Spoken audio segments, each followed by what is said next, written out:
spot where the everything is.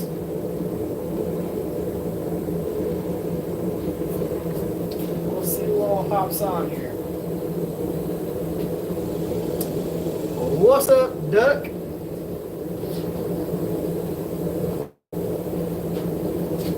Maxilla. What's going on, y'all?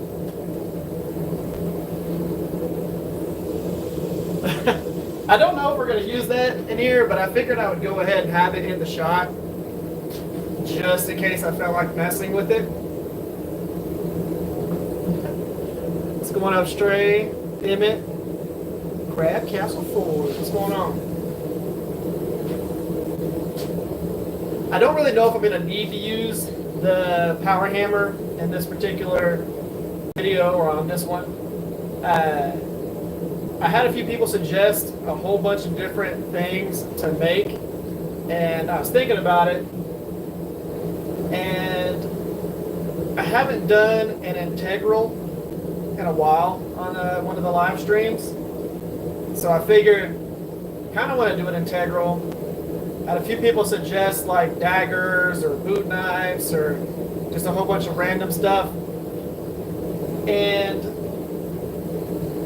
I think I'm just going to have fun with this one. I think we're just going to start forging, and I don't know if I'm going to make like a throwing knife or whatever, but I'm using a piece of round bar. This is a 5/8 of an inch diameter round bar, and I don't know if I'm going to do a throwing knife or what, but we're going to be using the fullering tool for part of it. We are going to make a double-bladed, so it is going to be a dagger version of a thing.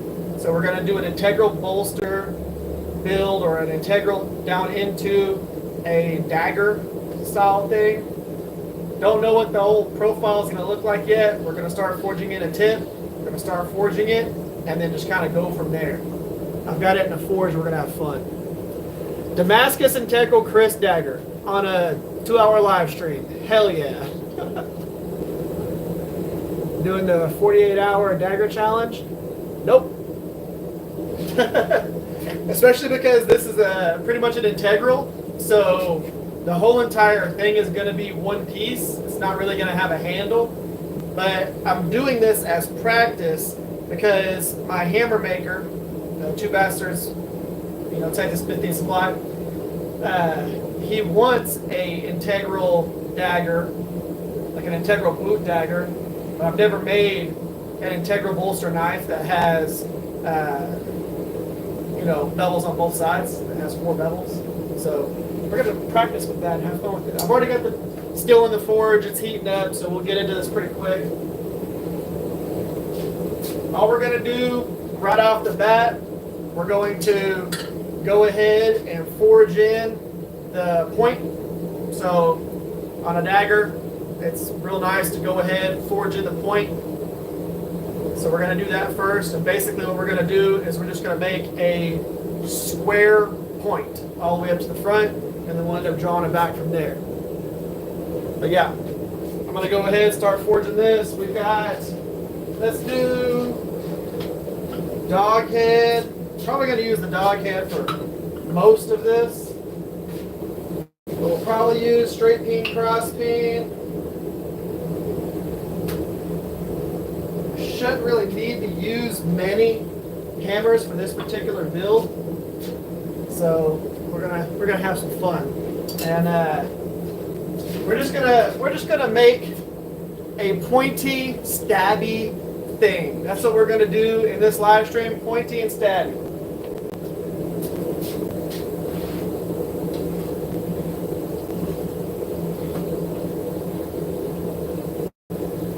Trying out the old Vevor tongs for this since it's round. But yeah, round bar. Come in, create a point on the end of it.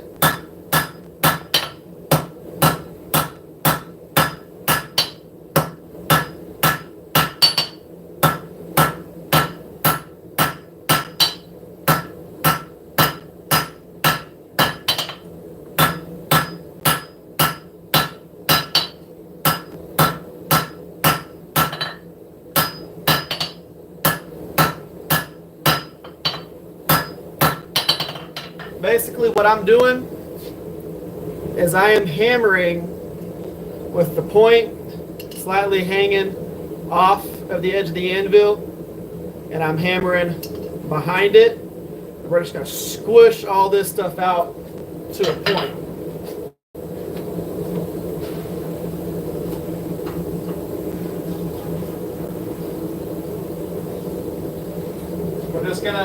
We're just gonna go through and pinch it all down to a point, and we're creating a just a square, basically the whole entire way.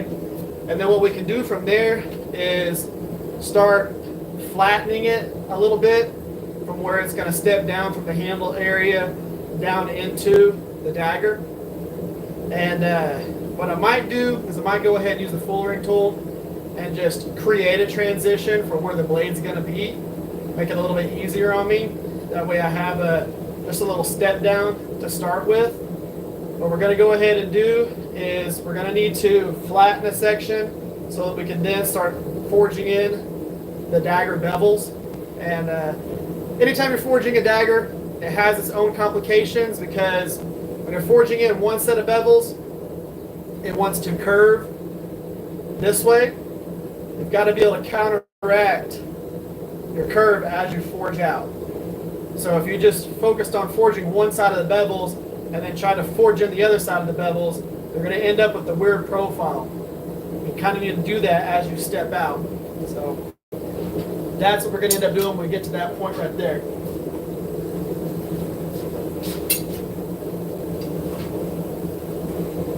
I'm not disappearing whenever I step out of the camera. I'm just going to the forge.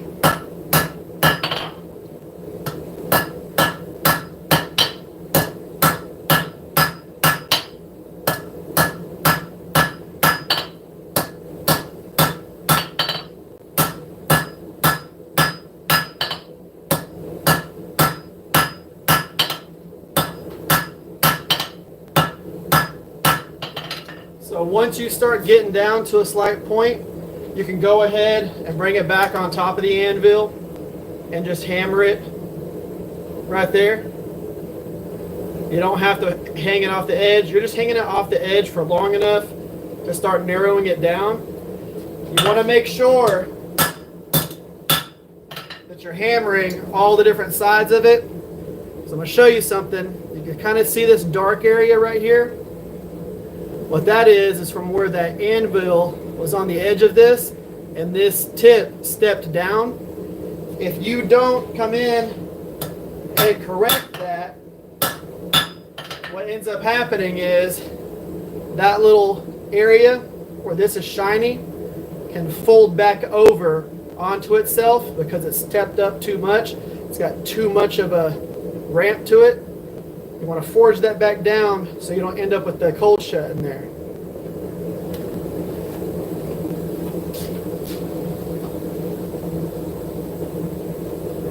But it's not hard to go through and forge a point into something. The big thing is just making sure, for one, that you turn your notifications off on your phone during a live stream. Also, that you want to make sure that you are hanging it off the edge so that you can forge it down. What ends up happening, show y'all on a piece of steel.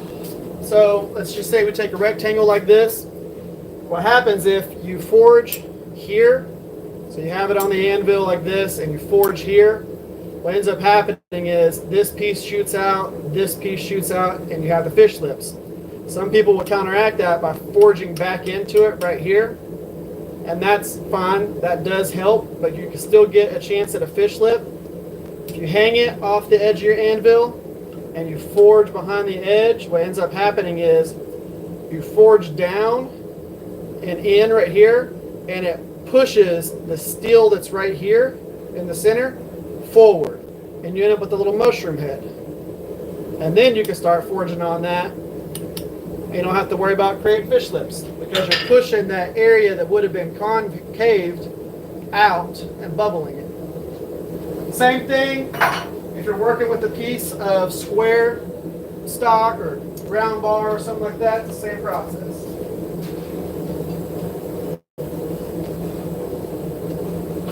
Grab this. These tongs seem to be working pretty well for this.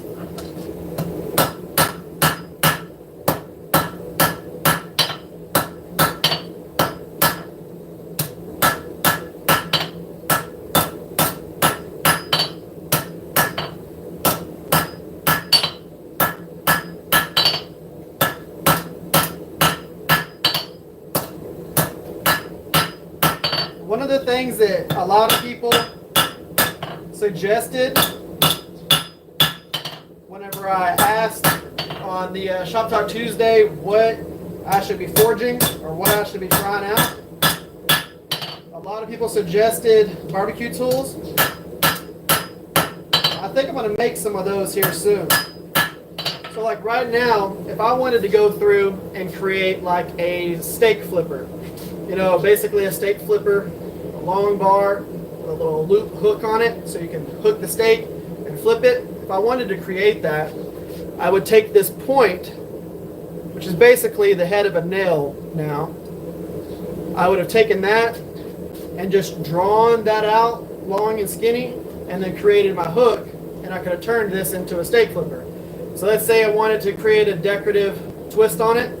All we need to do is just square this whole entire round bar and then put it in the vise, do a twist, and I would end up with that spiral on it. Toss it back in the forge.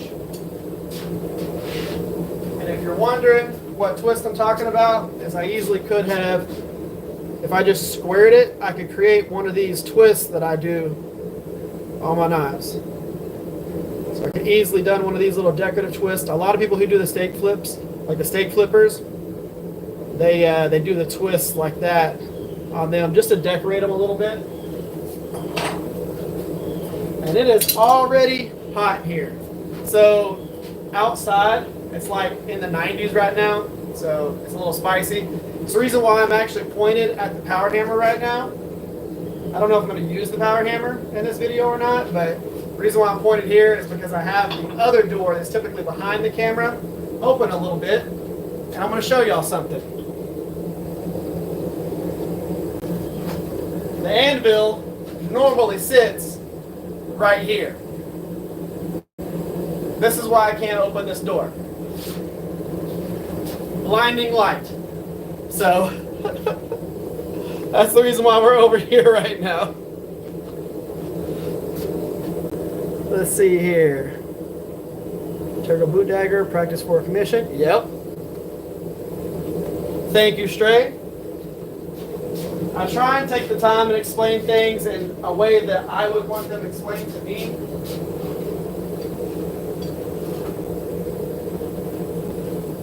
Okay, let's come a little bit further back with this.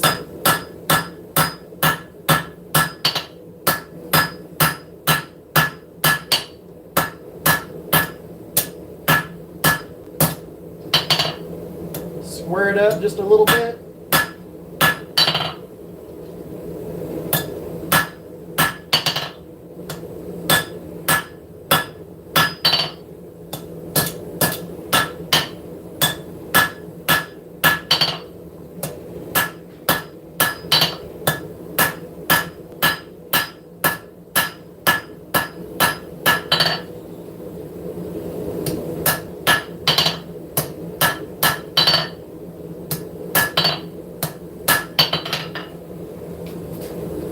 All I wanted to do was just make sure that the sides are roughly even. I'm not trying to make it like perfectly even down the center or anything like that. All I wanted to do was just create easy little bevels. So what I'm going to do, so like right now I have that tip squared off. What I'm going to do is I'm going to keep it on its diagonal right here to where that point is up. We're going to get the guillotine tool, and I'm going to pinch it right behind that. Basically, I'm going to create a space that's going to be, well, we can go ahead and put it in the forge for right now, but I'm going to create a space that's going to end up being the handle.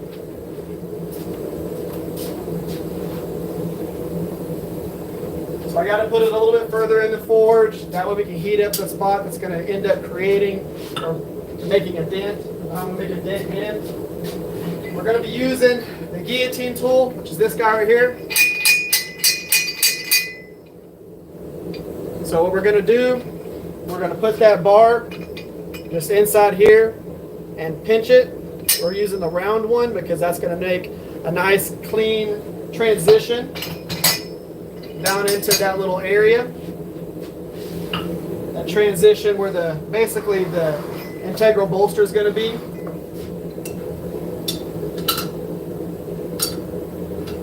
Let's turn you sideways. You know, these little tongs that Vevor makes are actually pretty decent. So I'm gonna bring y'all in a little bit here. A little bit too much. Sorry about that. Step y'all down so y'all can actually see what we're about to do. So basically, like I said, we're gonna come in here with the piece of steel and use the tongs. Come in here, put it in there, and then we're gonna hammer and pinch it. And that's gonna create the little transition that steps down into the bolster area. I've got one that I can show y'all what I'm talking about.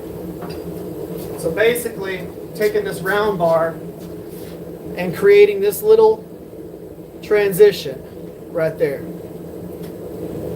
So that we can then have a piece that we forge into a handle.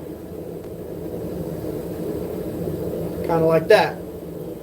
I will be I-beaming the handle like this. If you're wondering what I mean by I-beam, just like that, to where it actually looks like kind of like an eye. That will be happening in this. We're going to go ahead, take this, and create our initial transition step down.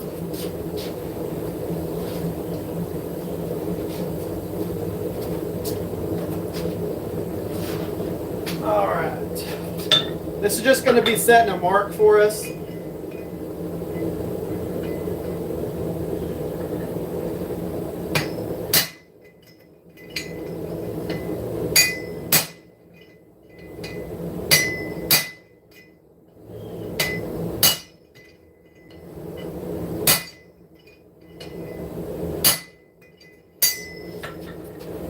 So that right there is going to be our transition line.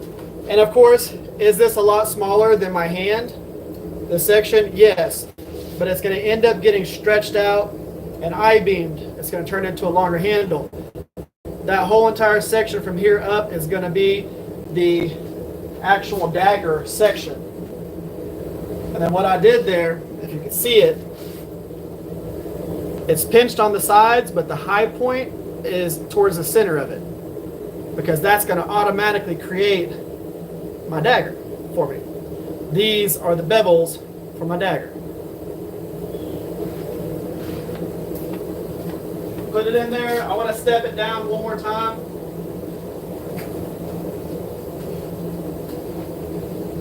So I want to create that. I'm going to do that one more time with the guillotine tool and just pinch it a little bit more.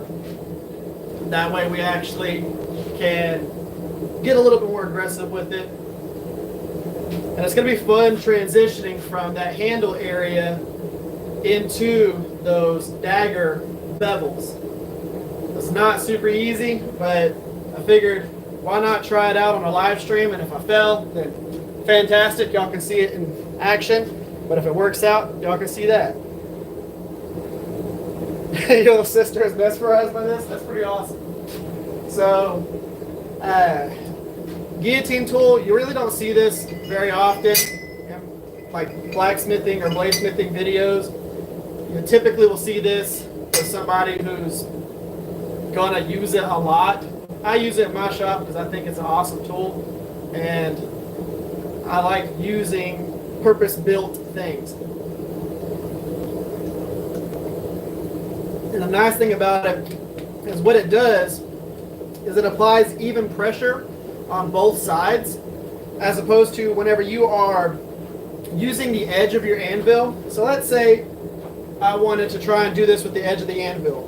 Well, I would use my straight peen cross peen from Two Bastards, and I would go to an area that's going to match that, and you have to pinch the area in between the hammer and the anvil. What ends up happening is you get two different types of force with it. Whenever you're hammering here, it's not going to be perfect. What's going to happen is you're going to hammer, and it's going to, take this for example, it's going to drop this down.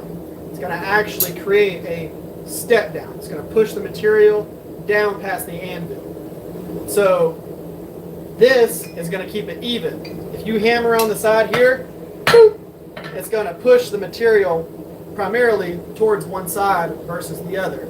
This is going to keep everything nice and even. So let's go ahead and do it one more time.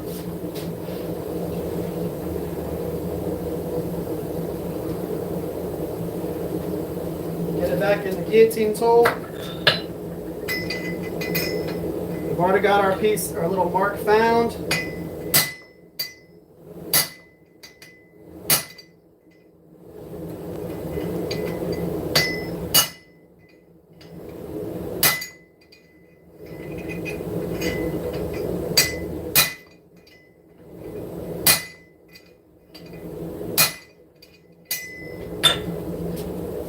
So now, you can see we have a nice even step down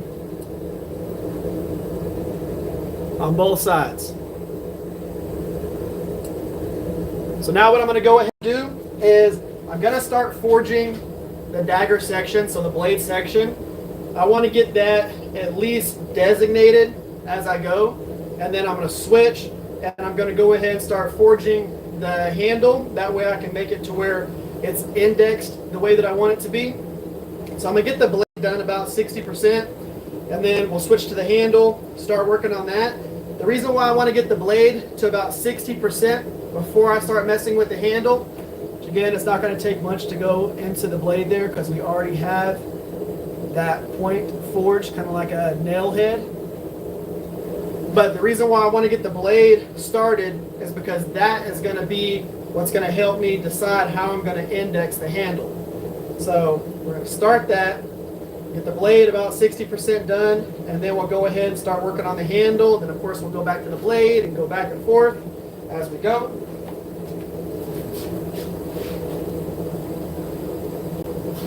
But what I'm debating on doing here is I'm debating on going ahead and putting a twist. I'm going to go ahead and move this off real quick.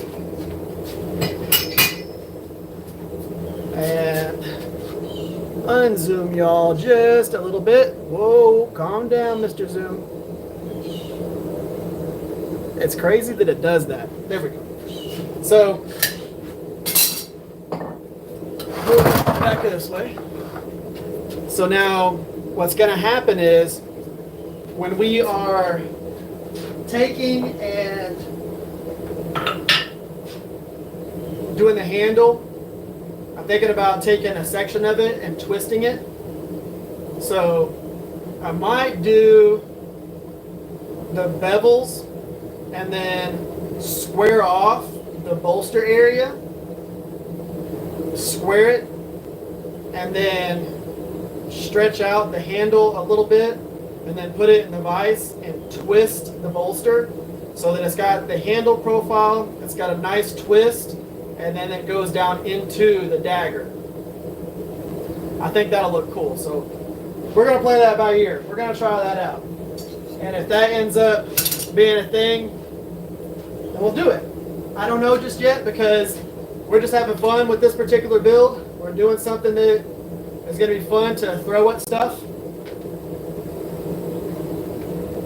We're going to see how it goes. Okay. Got enough heat in here, we can go ahead and start hammering on it.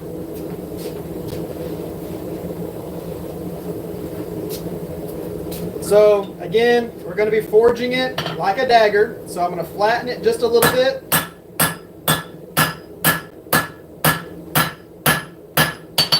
Both sides.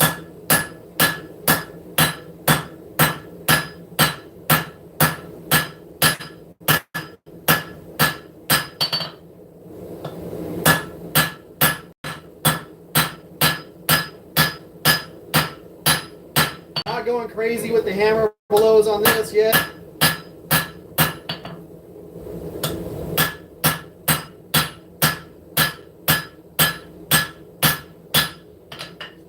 basically, we are forging it flat up into that point, forging it flat up into that point, so that what's going to end up happening is when we start forging in our bevels, the area in the center is flat. If I was to leave that round, so if I left it round like we are right here, and we went and tried to forge in the bevels, what's going to happen is I'm going to swing down, and this is going to go boink, and it's going to move around a whole lot. We want it flat so that whenever I hammer down on it, it stays in one spot. If you've ever tried to forge on something that's round, it wants to move a lot on you. So we're going to have fun with this. Start forging in these bevels. Compress it down. And it's going to have a beefy cross section. So where the actual ridge is, it's going to be pretty thick. We're going to forge it down, draw the bevels out a little bit, but we're going to have a nice thick cinder on it. About maybe a little over 1/4 of an inch thick right there, because we want it to be able to hold up to a bunch of abuse and have fun. And it is 5160, so it's going to be able to hold up to a lot.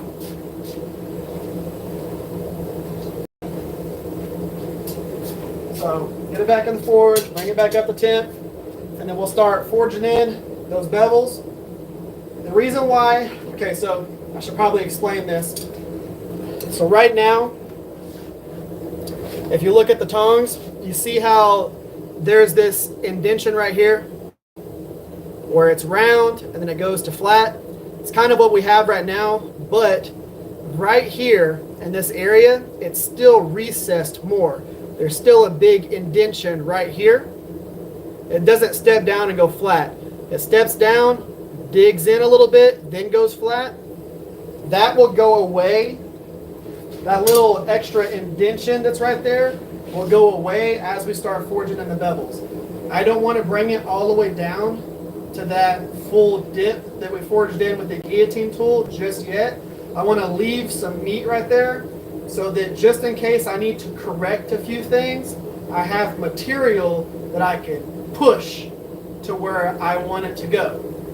I like to leave meat in certain different areas whenever I'm forging, just in case I want to adjust something. So I'm leaving it there for that. But we're going to go ahead, start forging in the bevels, and then we'll switch to the blade or the handle and do all that fun stuff.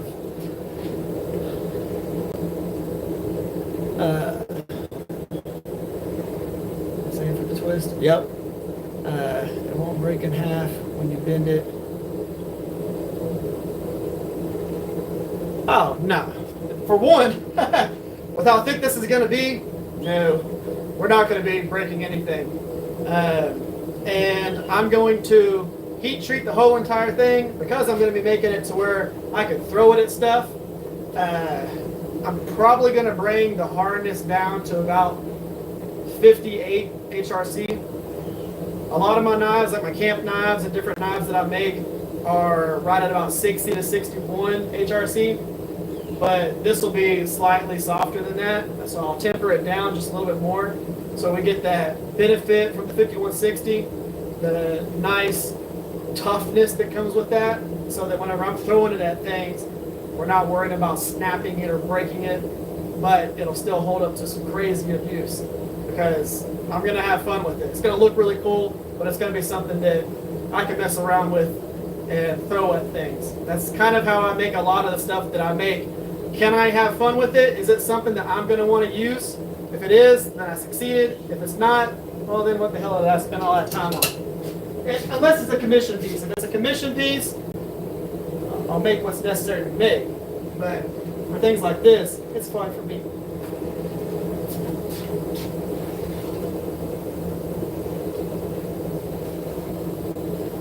That, and I'm practicing the whole transition from the bolster area down into the dagger. We're going to switch to the other side that has a nice round edge. So to come in, start working on those bevels. Nothing too crazy here.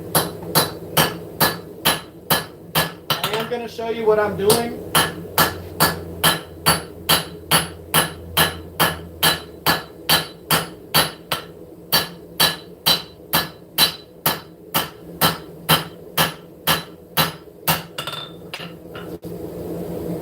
So what we're starting to do is we're just pinching the side down. So you can see how there's a flat piece on the side there and a flat piece right here. What we're doing is we're coming in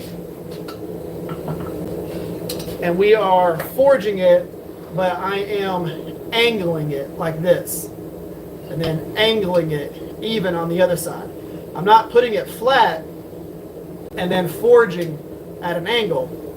I'm meeting the angle. So I've got it raised up on one side and I'm forging in at an angle. That's going to help forging those bevels, especially on something that is this thick.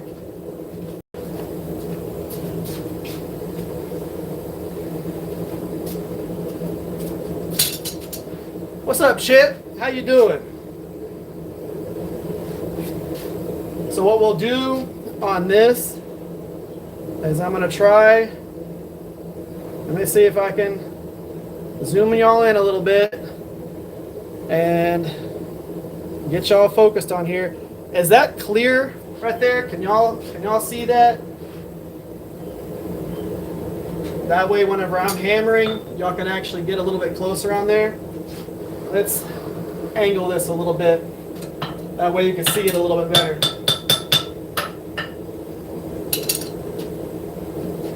Do y'all get a better image like this?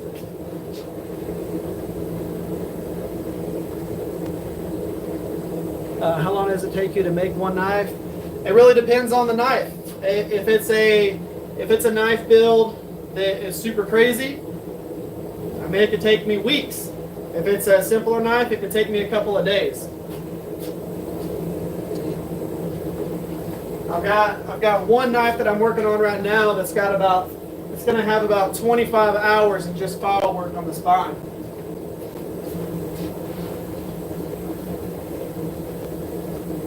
So it really depends on how crazy the knife is. Come in at an angle.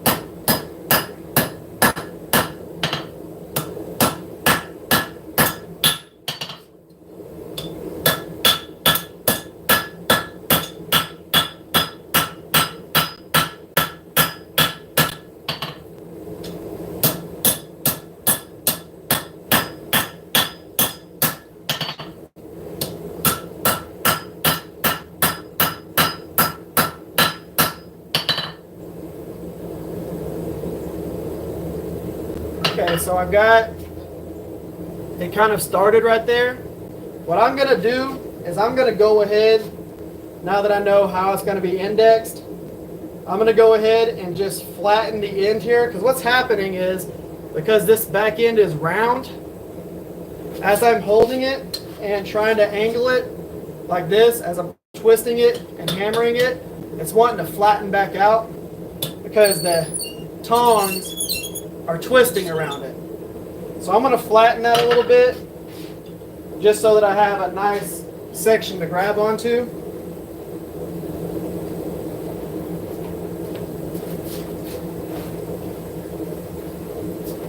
So these are things that you learn as you're starting to, mess with stuff like this. I didn't think about that twisting until I started forging this integral bolster with the round bar, because this is my first time doing this version of this knife. Until I actually started doing it, I didn't know that this was the process that I was going to do. So now I'm going to go ahead and I'm going to forge. What's up, Steve?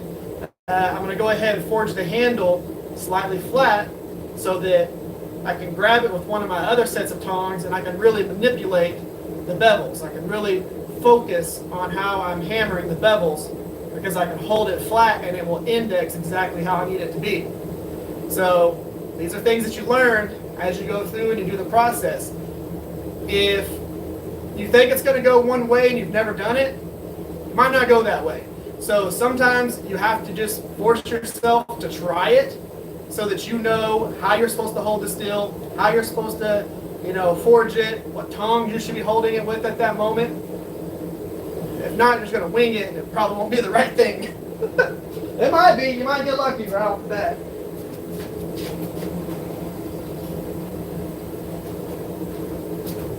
So we're going to come in here and we're just going to flatten.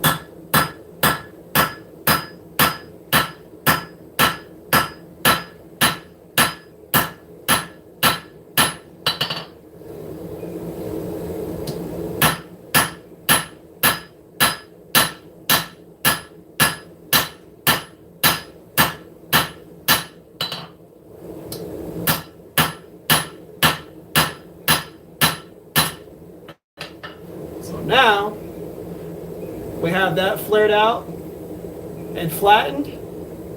That's going to give me something that's going to index, and I've got it set up to where it is flat with where we did the guillotine tool bolster step down. So the bevels go like this with it. You can see the ridge is already forming right there in the center. But now I can grab it flat here and it's going to be indexed correctly. So we'll go ahead, toss it back into the forge, blade first.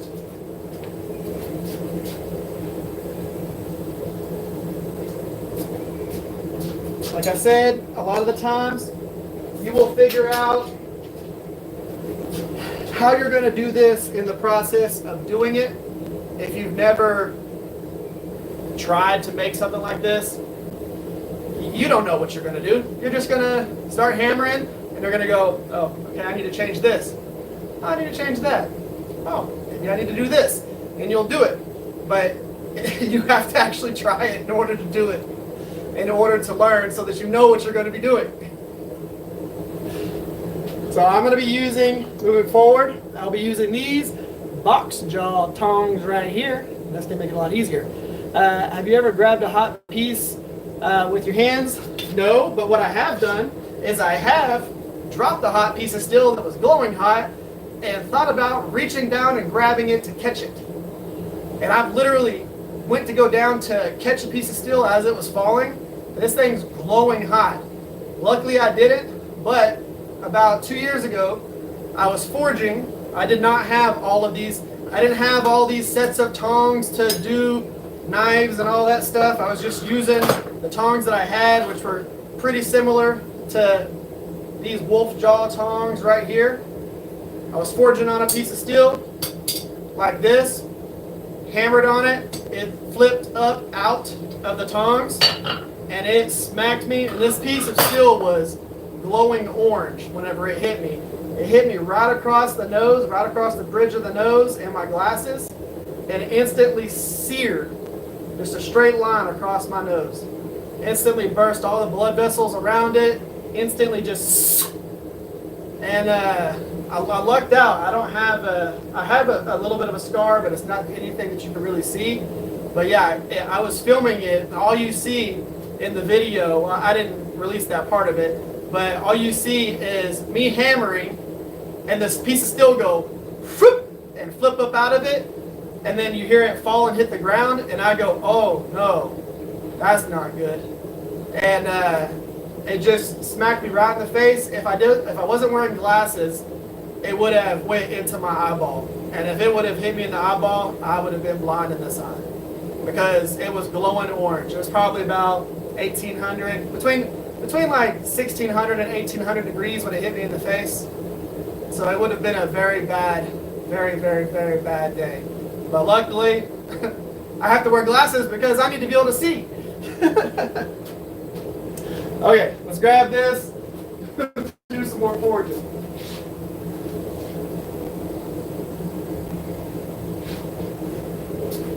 Reason why I'm using these tongs is because it locks that little flare tail behind the box jaw, and I can easily hold this.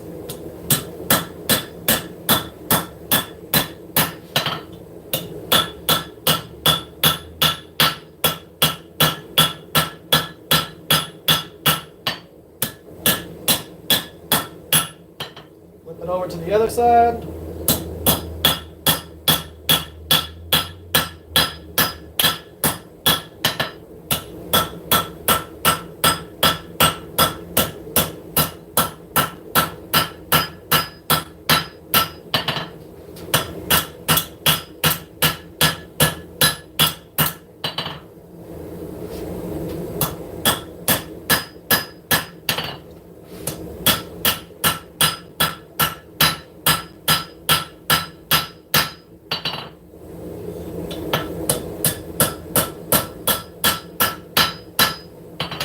reasons why I love a dog head hammer.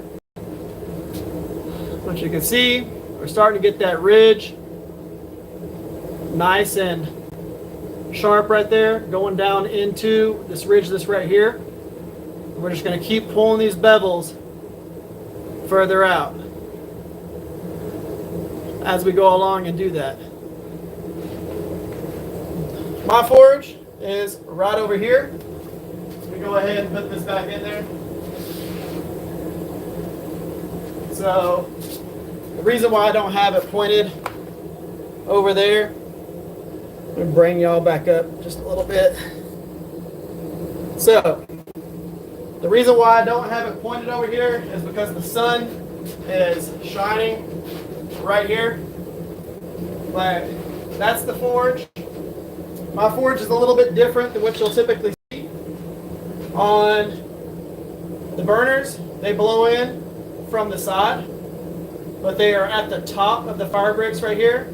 So it blows in towards the top of the fire brick right here, comes down, comes back, and creates a little cyclone inside here. So the steel goes down at the bottom. That area in the forge along the bottom here is all one temperature. The flames aren't actually touching the steel. It's blowing against the wall and coming down. So it makes a nice even heat for where the steel sits, as opposed to a conventional forge where they blow in from the top right here and it blows straight down onto the steel and you get hot spots inside your forge. I don't like that. I've had plenty of forges like that. With this design, I actually have a block off plate at the halfway point. So I'm only using one of the two burners. I've got two burners right here. I'm only using this front one. So I'm only using 9 inches of the internal chamber. This whole entire forge is 18 inches deep so that I can work with really big knives. So it's 18 inches deep. I'm only using 9 inches of it right now with one burner. And I went through a couple of different iterations of this to figure out exactly what space I wanted my burners to be set at. And then I made the brackets and everything that you see here that hold the burners. So I know where that nice warm spot's going to be. And I designed this based on a lot of the ribbon burner forges that you see, where they blow in from here, work their way around, kind of like an Apollo forge. I just based mine on that. And safety glasses are a must. How much money do you have to spend to start blacksmithing? So you really don't have to spend much money if you want to get into blacksmithing or bladesmithing. I'm going to lower y'all back down just a hair so that we can get back to where the anvil is. So you don't really have to spend a whole lot of money to get into this, because you can get hammers from Harbor Freight. You can get an anvil from Harbor Freight. You can get a forge off of Amazon or make your own. And you don't have to spend a lot of money to get into this to start figuring it out.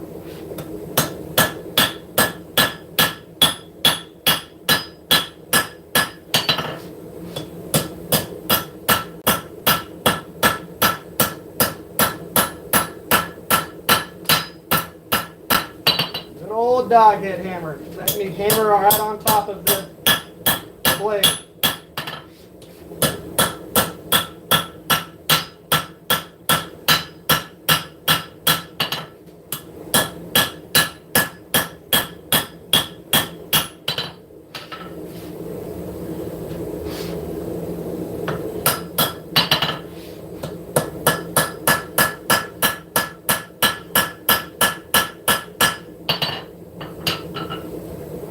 So I'm going to show you something that I'm going to be correcting on the next heat. If you look at this side is pretty flush with the area that we forged in. This side is not. It's brought over. So what I'm going to do to fix that is on the next heat, I'm going to hang it off the edge of the anvil. So I'm going to hang the indention right there off the edge of the anvil. And I'm going to forge on the back side, and what it's going to do is it's going to actually shift everything that way. We're going to do the same thing on this side, and we're just going to compress the one side of it. And you'll see that start to disappear. What I'm going to end up doing once I get this forged down just a little bit more is I'm going to switch to the straight peen cross peen, and I'm going to start hammering on the bevels with this, and we'll go ahead and start stretching them out a little bit. What ends up happening is whenever you hammer with this, if you hammer with this side right here, it's going to move material this way and this way. If you hammer with this side right here, it's going to move material this way and this way. So this one extends lengthwise, this one extends widthwise. So these hammers are real nice. If you wanted to get into blacksmithing, basically you can make one of these hammers out of a Harbor Freight hammer, or you can get them from, let's see right here, Two Bastards Texas Smithy and Supply, which is of course the shirt that I'm wearing. They are the premier channel sponsor. They supply all my hammers that I use in these videos. But you can get a hammer from them, or you can pick their brain about how you can turn a Harbor Freight hammer into one of their hammers, or something similar from one of their hammers. Let's go ahead and grab this. Okay, we're going to do that thing that I was just talking about. So hang it off the edge of the anvil. Don't need to go too crazy with this. We're just focusing on shifting.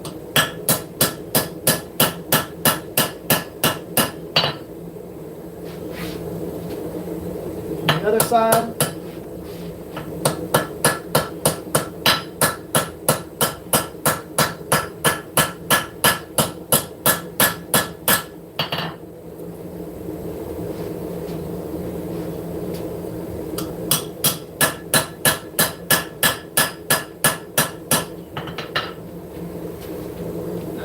Now, when you look at it, we start bringing it down to where it's not overhanging a whole bunch. So we're going to start getting it even with that indentation. We have barely any that we need to move it. Right there, you can see that little brink where it swoops up right there. This side's pretty much where it needs to be. So that's all we're really adjusting. And at this point right now, I'm not worried about making this blade look super pretty or anything like that, because right now we're in the phase where we're trying to just move the steel roughly to where we need it to be before we start making it look pretty. We got to get the steel into certain places before we can start drawing it out, moving it to its positions, and then start cleaning it up. You're not going to really be at that phase right now. Right now we're in the material moving phase. We're not in the, hey, get pretty and look like a knife phase. Although right now I could probably take this and get after it with a 2x72, make it pointy, and throw it at stuff. It would be stabby, very stabby. All right, what are y'all talking about here? Before I start hammering again, when I come back home one day, I may also do blacksmithing. Very interesting, probably calming activity. It's very activity. Love it. And this is going to be a throwing knife, so it's going to have that kunai-esque feel to it. About the hammers he gets. Exactly what my wife right there, Nisha River, said. And Frank and Nita, they are the two bastards.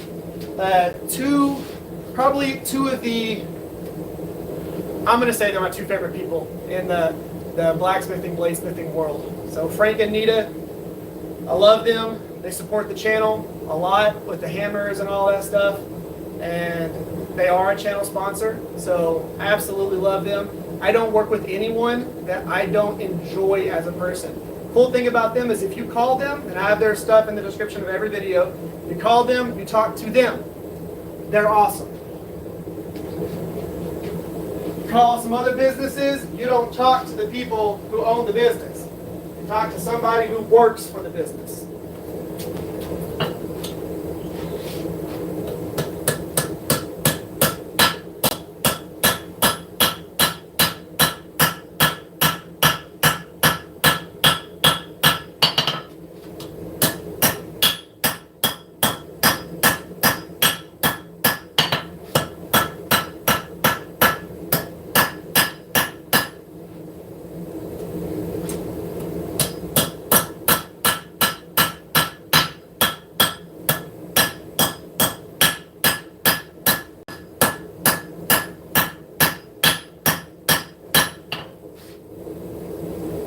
tell you the hard part about this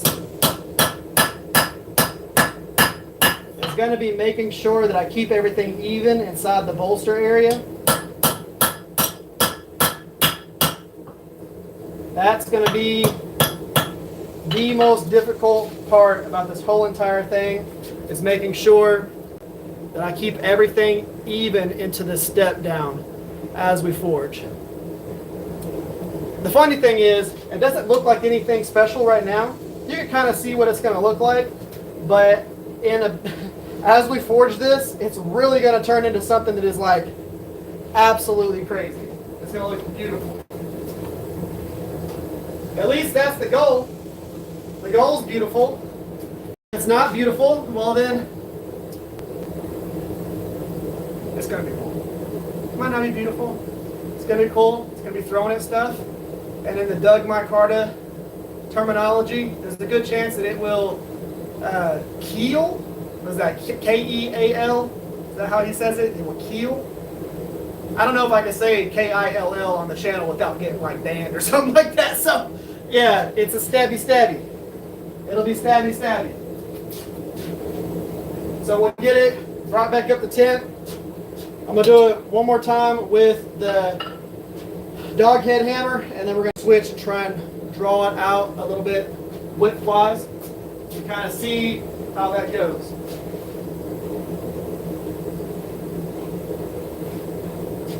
And that might not be the way that we need to go. I'm going to try it out with the straight peen, cross peen, and if I decide that that's not the correct hammer for what we're trying to achieve or what we're trying to accomplish, then I'll just switch to a different hammer. So we're going to see how this goes with the cross peen, drawing that out a little bit. If it doesn't do what I want it to do, well then I'm just going to switch back to a hammer that I know can achieve that function. So I want to try it with the straight peen, cross peen, with of course that hammer right there. We're going to use this cross peen. I'm going to try that out, and if it works, then fantastic. If it doesn't work, we'll just switch to a different hammer and we'll try it out as we go.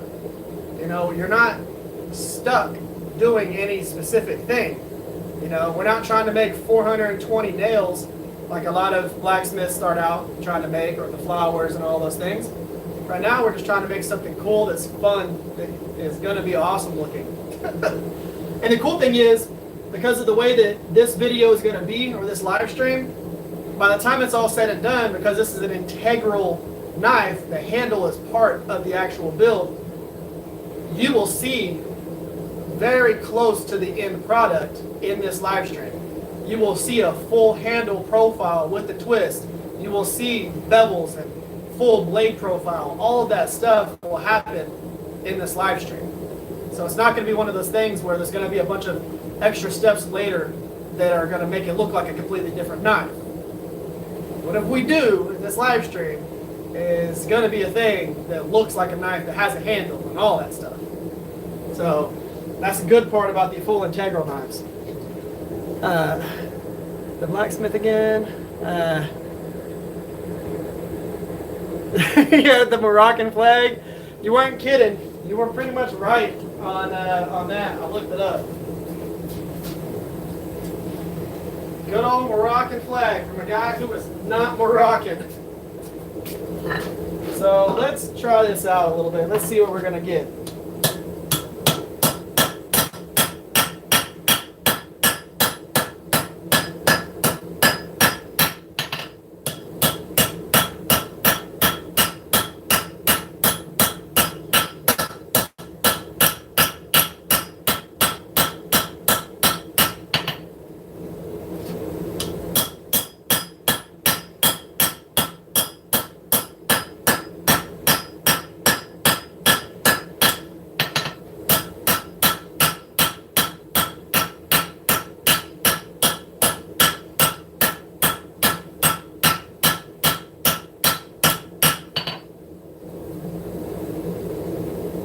We are getting width out of it, that's for sure.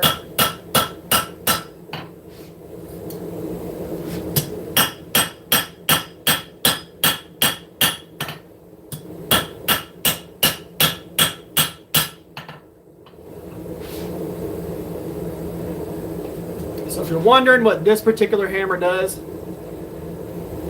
you can see the hammer blows on it. They are lengthwise. So what this is doing is it is moving the material out this way, and it's moving the material out that way on the other side. And it's just giving us a little bit of a flare on there. I think we could do that a couple more times and see how that goes.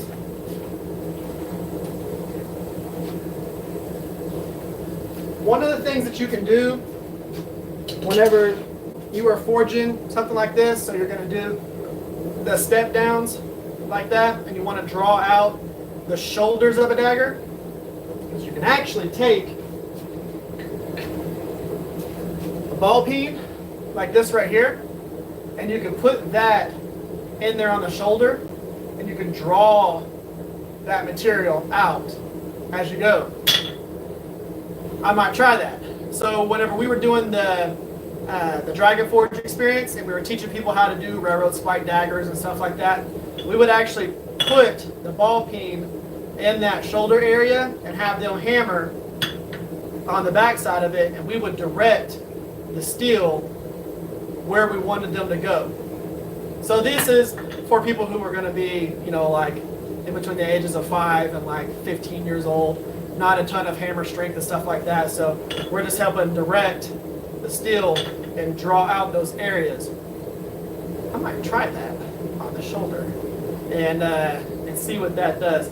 I don't want to go too crazy with that because I don't want to put a whole bunch of ridiculous dents in this steel, but I might actually try that and just see what it does on this next heat, because why not? This is something that we're making for fun, and if it works, then y'all are going to get to see that in motion. If it doesn't work, y'all are going to get to see that in motion.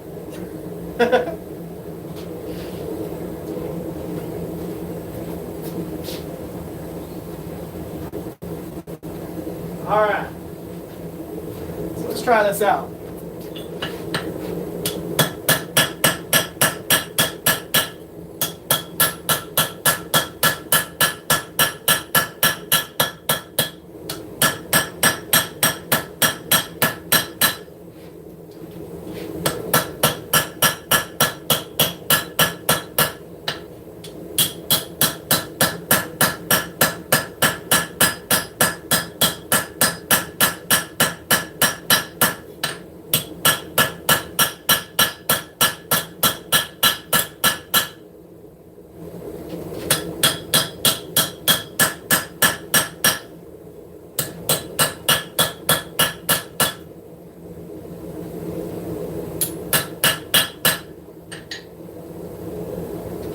So I think that's gonna work out right there. I gotta be careful though, because I focus too much on one side and I step this all the way down.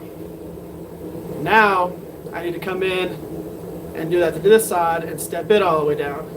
And that will center what's gonna be the cutting edge back into it. But that did work to create shoulders. Let's put you up against my forehead here. That did start creating shoulders right there.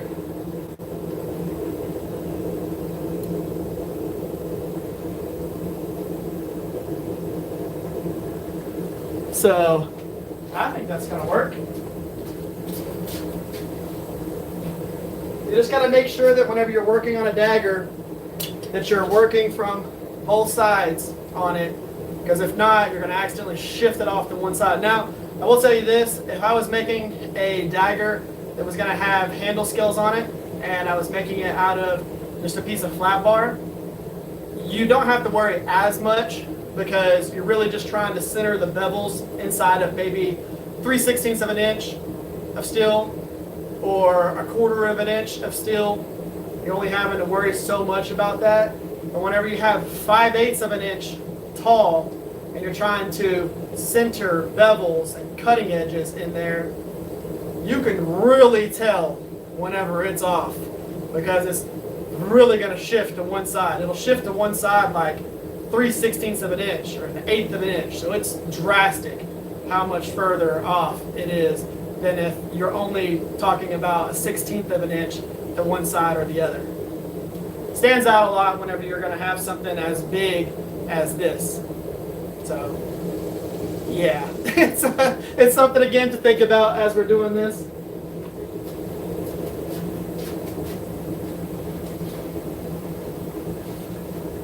I'm not going to get it super hot because I want to kind of adjust those areas.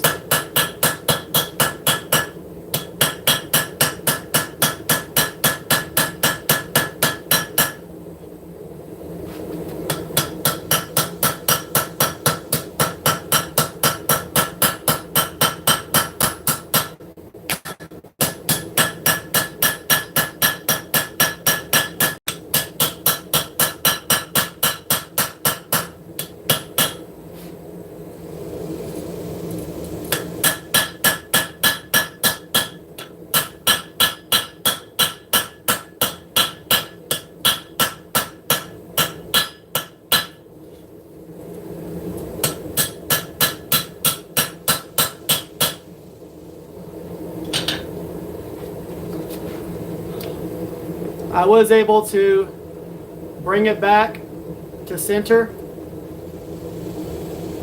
with that. What we're talking about is right here where that bolster gets there. I have not got the cable yet. Of course, I don't know if I've got the cable yet. Have you ever made a serpentine? No, I have not made like a Chris. I will be making one of those and I will be forging it, so that's going to be fun. But I have made a double-bladed dagger that is like super, super, super long.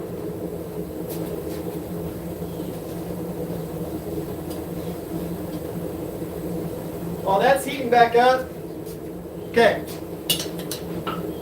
While that's heating back up, y'all do not leave. I'm going to go inside and I'm going to grab something that y'all are really going to think is badass, okay? Y'all are going to think it's really cool.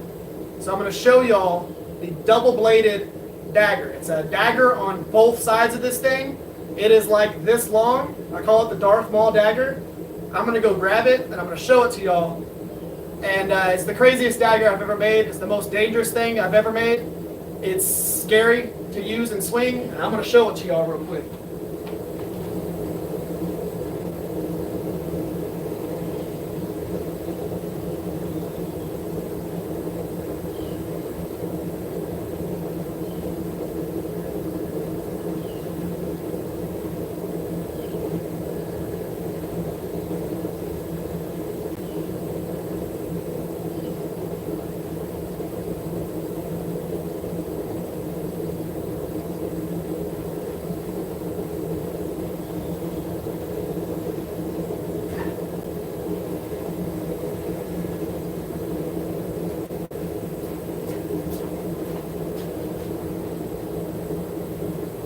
This is the craziest dagger I've ever made.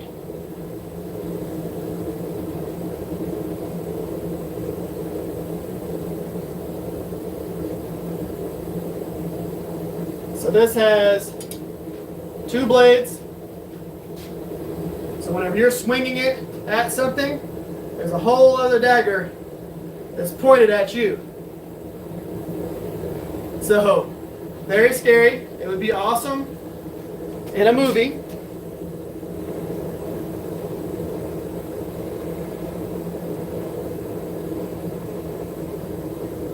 But it is very sketchy. And this has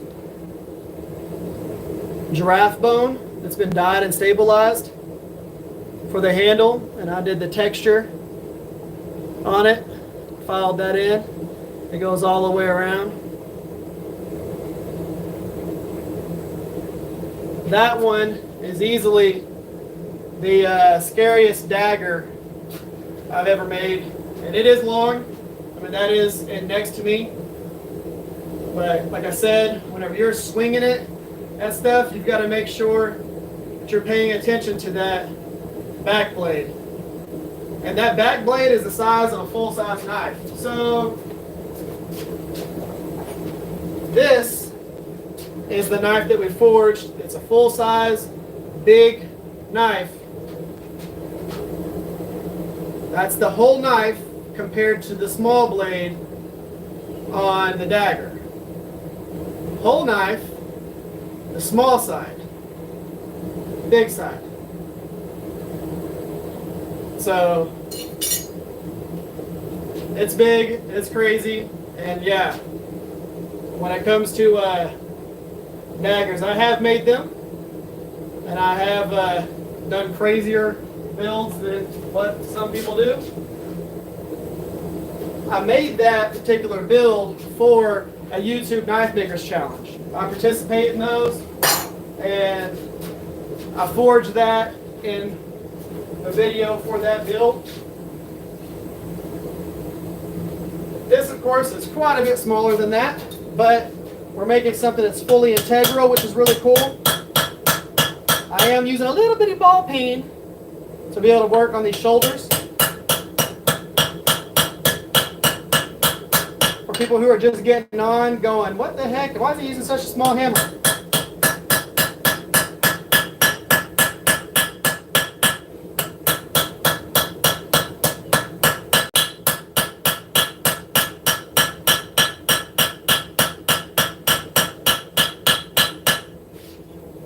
This is just to work into those shoulder areas.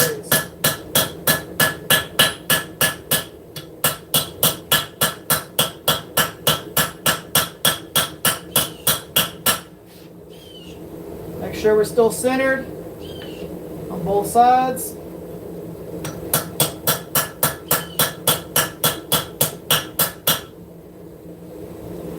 We're looking good. I'll grab the cross peen, straight peen, move over to my integral bolster section of this anvil.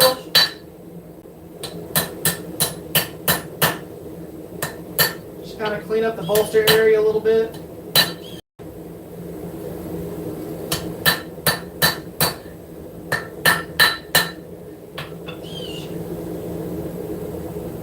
Okay, yeah, we're looking good there.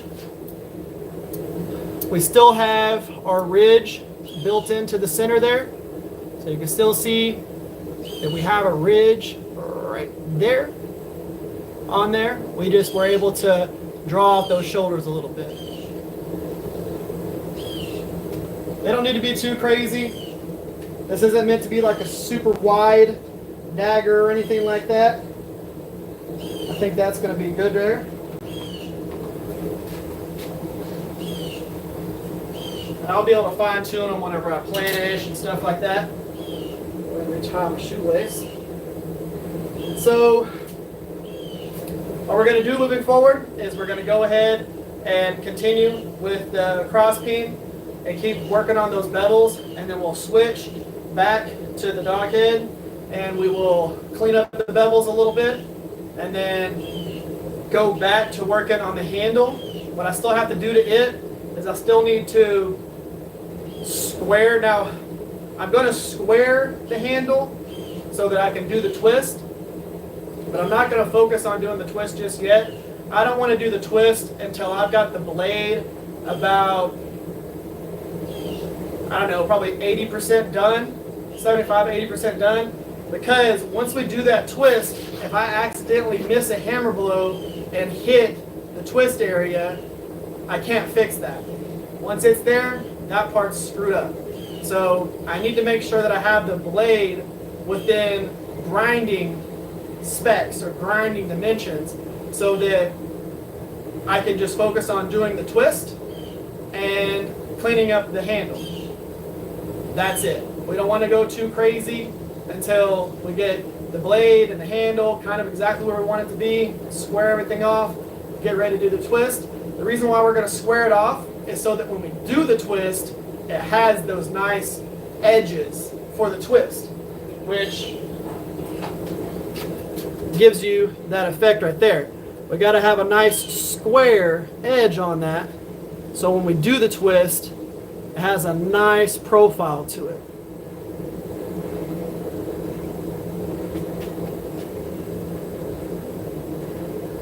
Let's see here.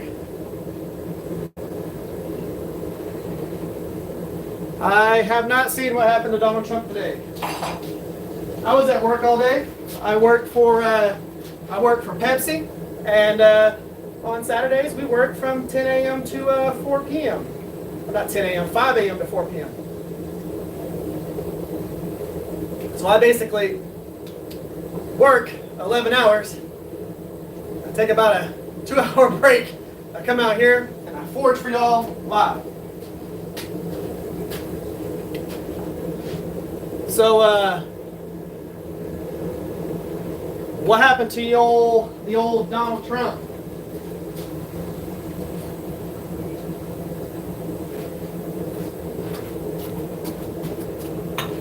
Yay, old Trump. Keep coming out with the cross peen, straight peen.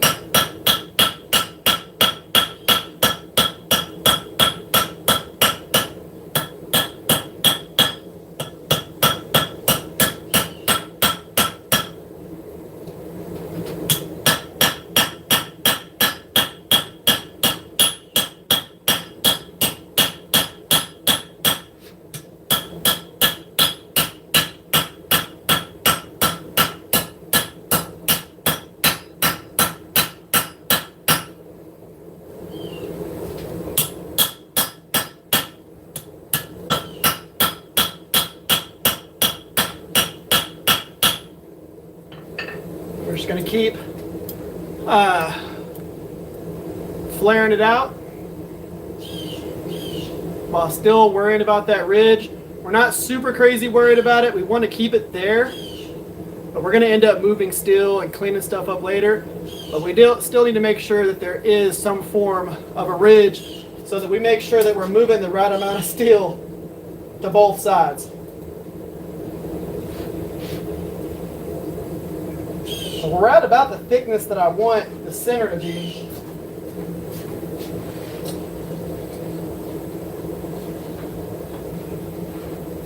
And just so you know, this isn't the final profile of shape of this blade. It is, we're going to adjust it as once we get the bevels pulled out a little bit more, we are going to adjust the blade profile and give it a nice taper to the tip.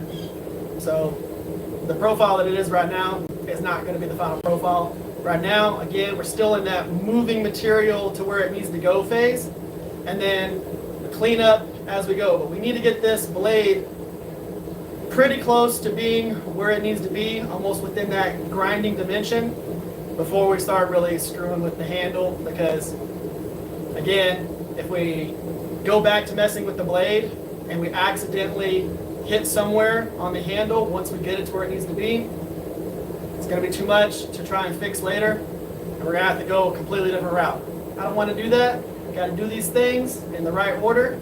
They don't screw yourself up and just throw the piece away or throw it in the corner and never think about it again. That happens to a lot of knife makers with a lot of knives. I don't know how many knife makers have bins that are just full of failed attempts at stuff.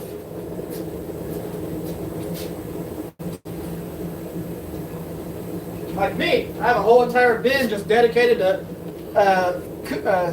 sand mine screw-ups.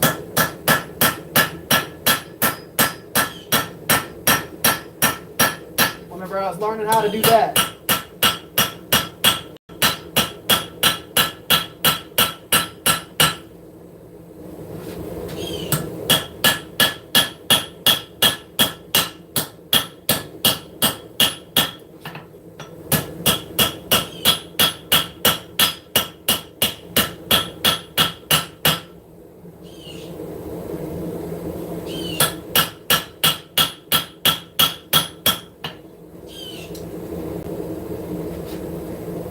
Okay, let's go ahead and straighten the profile up just a hair.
Okay, so what I'm going to do on this next heat is I'm going to draw some material out here to start matching up to this section here.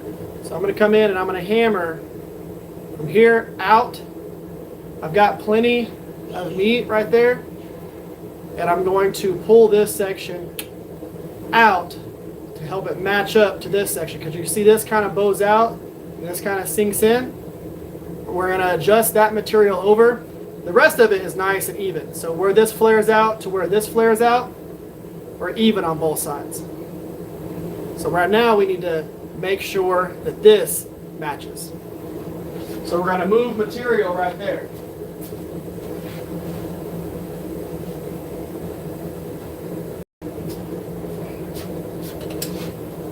And then of course, I'm still going to be forging this out just a little bit more, so we're going to get a little bit more width whenever we start really finalizing, you know, the edge of these bevels. So we are going to get a little more width there, but I need to make sure that I have the right amount of material on either side of that medial ridge that's going down the dagger, that I have the same amount of material on both sides, so that as we're forging that the rest of the way, we get a nice even geometry on the tip. You don't want it to be too much on one side or the other, and you also don't want to rely a ton on being able to grind it to fix it.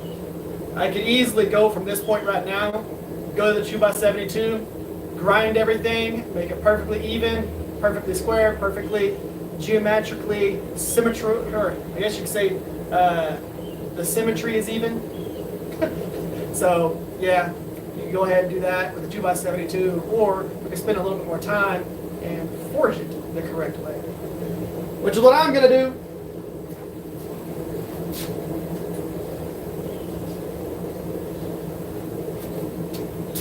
Just going to do a little bit of adjustment with the ball peen.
The reason why I don't have a whole bunch of heat in this right now is I'm just trying to fine tune it.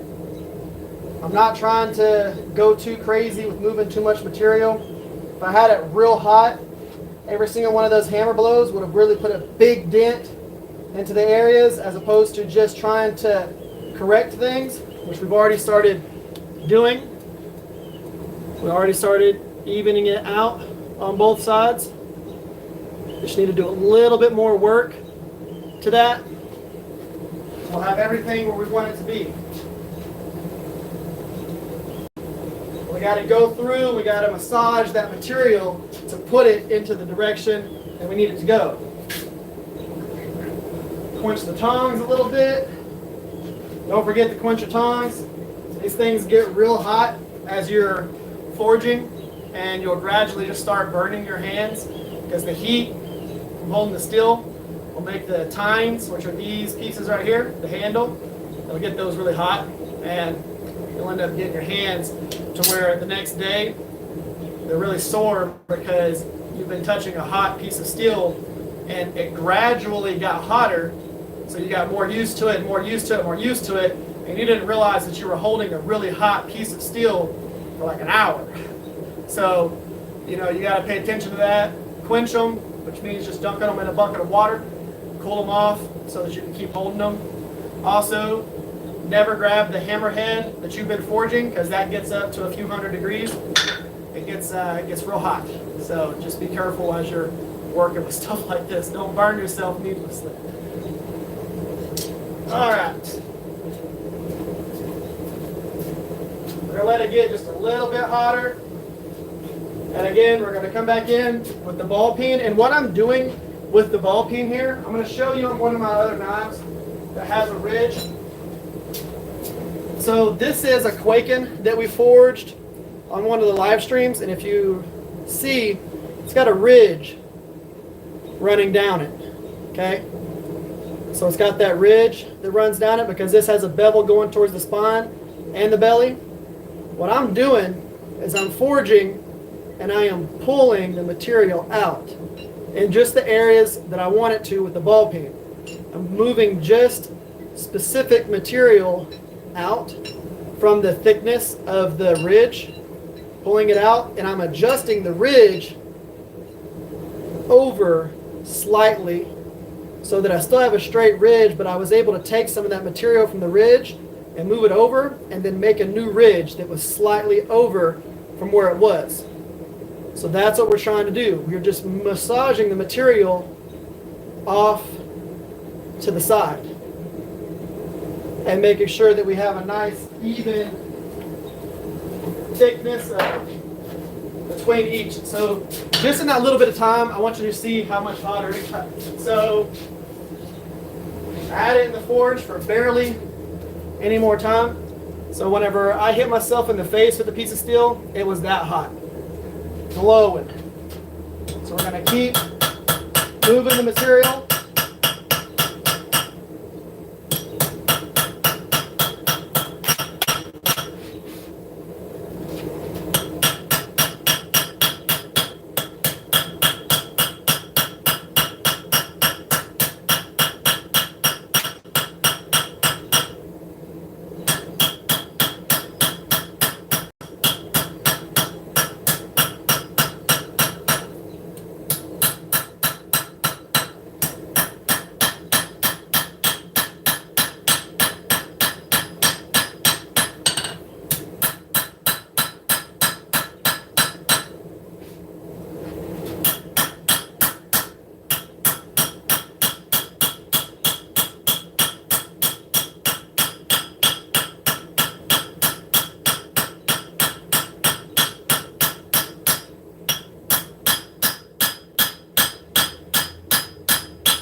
Getting a little bit more even on that shape. All I need to do now is take the tip and cock it over just a little bit.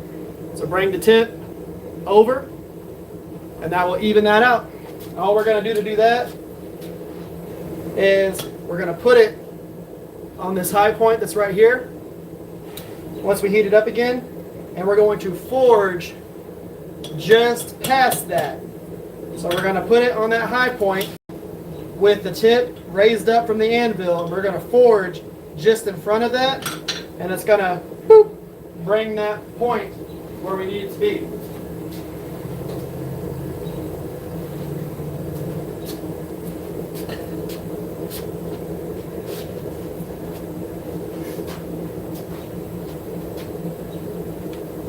So, what's everyone working on right now? It's really informative to me. I'm happy. Anytime that this information turns out to be informative for people, that's what I love. And we're finally at a point to where I can actually open this door. So give me just a second. Y'all don't run off. There we go. Now I can actually open the door and get a little bit more airflow. Okay, so like I said, this next heat, we're just going to drop that tip down a little bit and center it. So we're going to go to where the high point is on the anvil.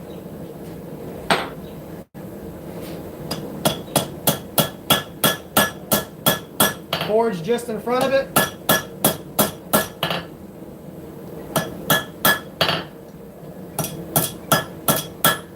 Switch to the other side. Same thing. Do it again.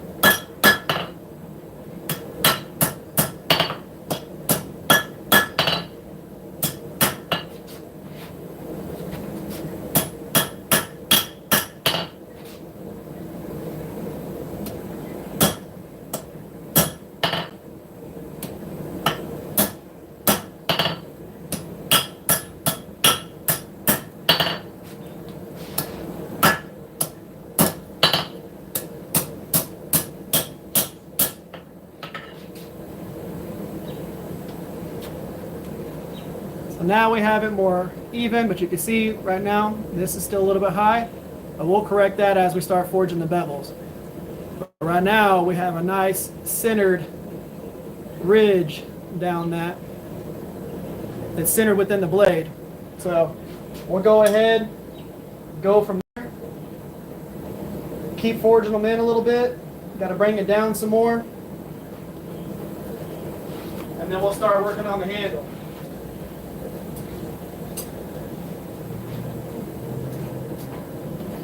And again, all we're doing is just slightly massaging things right now.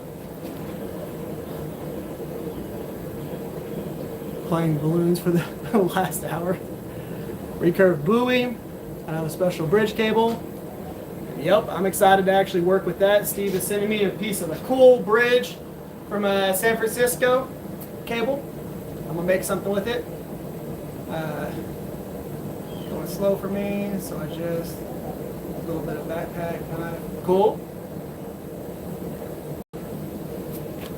What's up, Adam? How you doing? Working on a small fixed blade. Looks like a mix between a Tonto and a Puko. That actually would probably look pretty cool. So let that come back up the tip. I am going to use the old ball peen. I need Frank with Two Bastards to send me a ball peen. Now, I'm going to show y'all the cutest ball peen on the planet. Okay, so this is my ball peen that I have from Two Bastards. Look at that little guy. And by the way, if y'all are wondering, again, it's F&N Metalworks or Two Bastards, Texas Smithy & Supply. Those are the people that do all my hammers. But look at that little bitty old hammer. Looking at it compared to regular ball peen. So that's for doming pins on handles and things like that. Just a little bitty old hammer. All right, let's go ahead and grab this.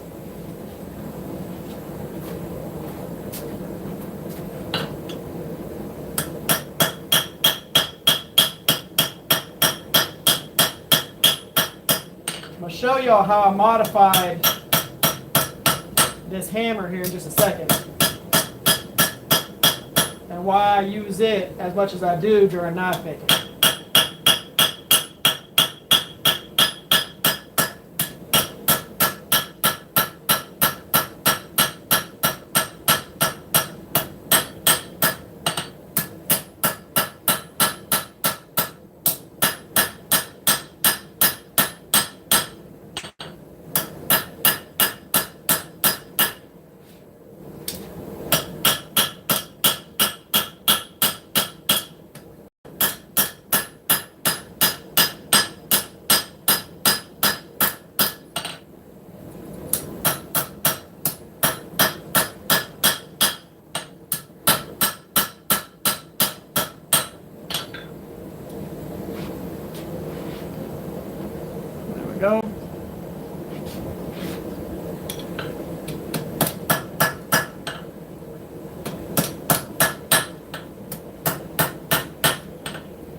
cool with that right there. Now, all I'm gonna do now is massage the bevels.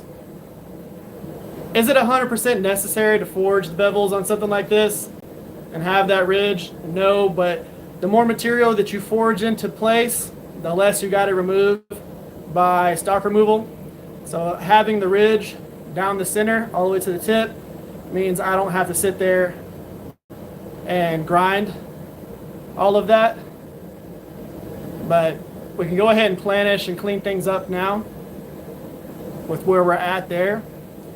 Our blade is centered in the actual steel. Now our edges are not centered. You can see right there, it's kind of got a little bit of a twist to it, kind of like a fan blade. So we need to go ahead and straighten that. What's up, Nug? How you doing? So we're going to go ahead and planish those, and then we can go ahead and start working on the handle. We're going to square this section here, put it in the vise, and twist it when we get to that point. So let's go ahead. We're going to planish the blade a little bit, clean things up.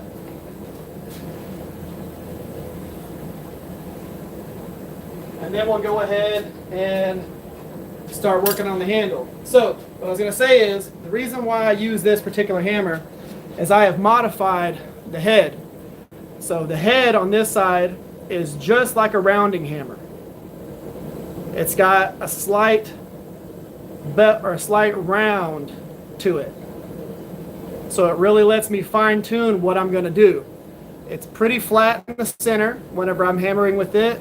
It's got a nice round up top and bottom and on the edges. So if I need to pinpoint, I can, whether I am hammering on the edge here to draw, the heel to draw, the side, all of that, or if I'm trying to hammer to profile, or if I need to use this round. And this is a big round. It doesn't have a fine point on the end of it. So I use this a lot for fine tuning different parts of the steel. And it's a pretty big ball peen hammer. This is not a light one.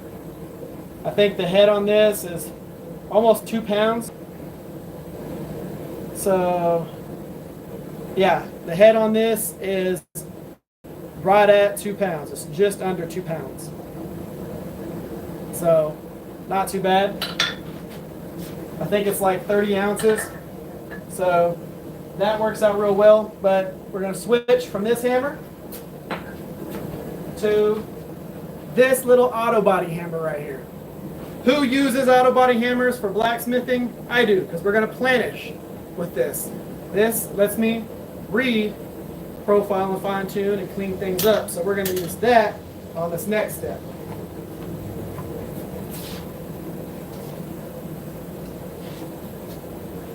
And we're going to use it to clean up the bevels.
Focus on centering the cutting edge down the center of the handle.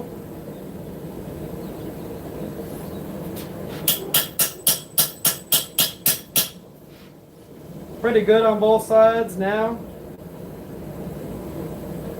Switch back to the old ball peen. And I'm going to shift over one side.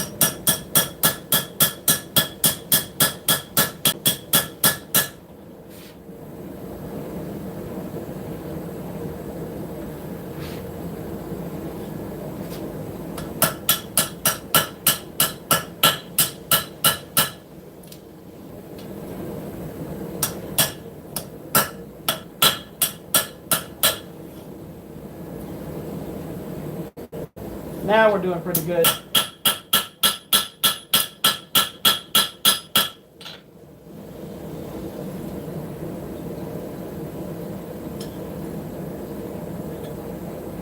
Okay, I'm cool with how the rough profiling of that blade is right now. You can see again the ridge that goes up the center. We're good there, and that ridge follows straight down the center of the handle. And for something that we're just rough profiling, I mean, heck, I'm going to show you what it looks like right now, and we haven't even like worked on the handle. So this is our profile right now. Ridge down the center, all the way up into that bolster. Flare down the end. You can see where we're at right there with how straight it is. Going to the flare. And being centered into that integral bolster. So now what we're going to do is go ahead and just clean up the flare a little bit and then start squaring it up into the bolster so that we can go ahead and do the twist. That's looking pretty dang cool so far.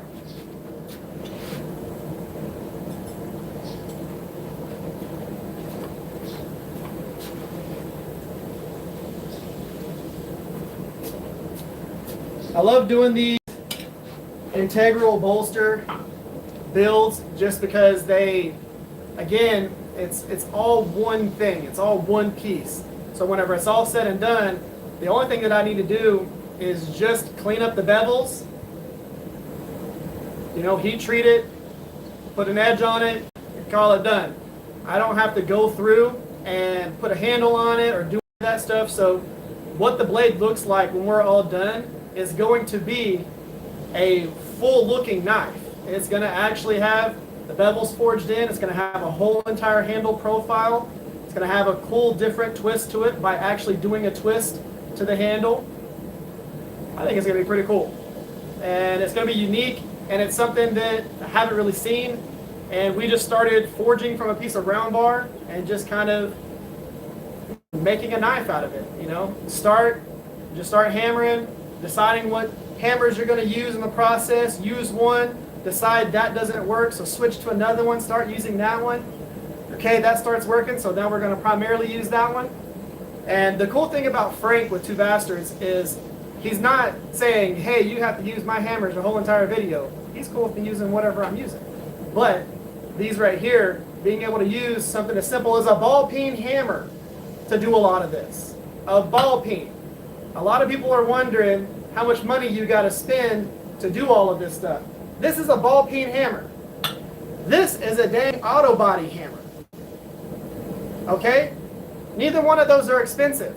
These aren't fancy blacksmithing hammers. These are just hammers. And you can easily go to Harbor Freight and get yourself a hammer, modify it, make it a rounding hammer, and do that. A lot of the hammers that they use at the Dragon Forge Experience, you could look that up on YouTube or Facebook or whatever, or Instagram. A lot of the hammers that they use when they're teaching people how to blacksmith are just hammers from Harbor Freight. And they're just using Vevor anvils. Nothing fancy, nothing crazy. They're just getting after it with what they have. So we're going to switch to using these tongs right here. This part.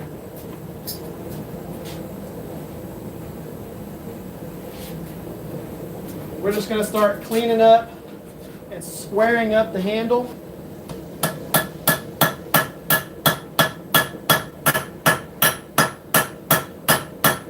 Not because it's not square to the blade, it already is. We are squaring it so that we can do the twist.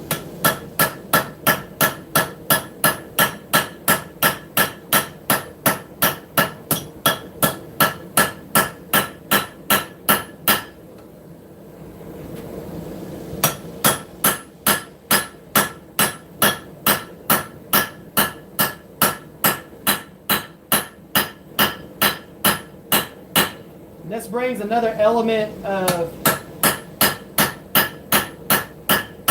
difficulty to this build because we're having to flatten this section, and then I'm going to have to come on this section and flatten inside here. Now we don't have to make it a perfect square, but we need to get it to where we have some angles so that when it twists, it has a nice sharp angle. Let's use my 2-pound engineering hammer from Harbor Freight. There's a lot of people that do that. Use the hammers that you are comfortable with. I love this hammer. This is one of my favorite hammers I've ever owned. It is just I'm so blessed to have this dog head hammer. It's how I would want a dog head hammer. It looks a lot different than what you typically see because it has a really big square head, and that's what I wanted. So you have dog head hammers like this right here. This is a little bitty old guy, but you'll see a lot of dog head hammers like that right there. There's a big difference in the heads on those and how much weight is built into it. Use what you're comfortable with.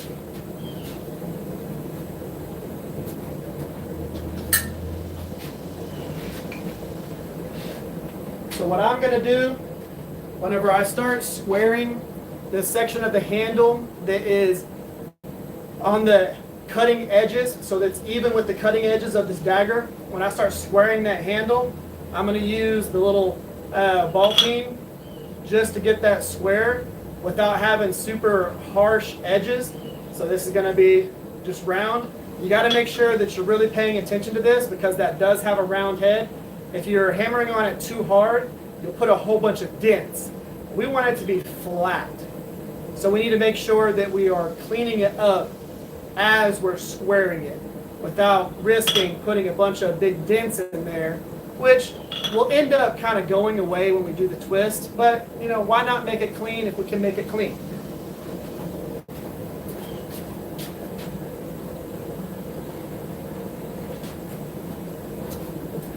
So just a little bit of heat. I'm going to go right onto the corn here.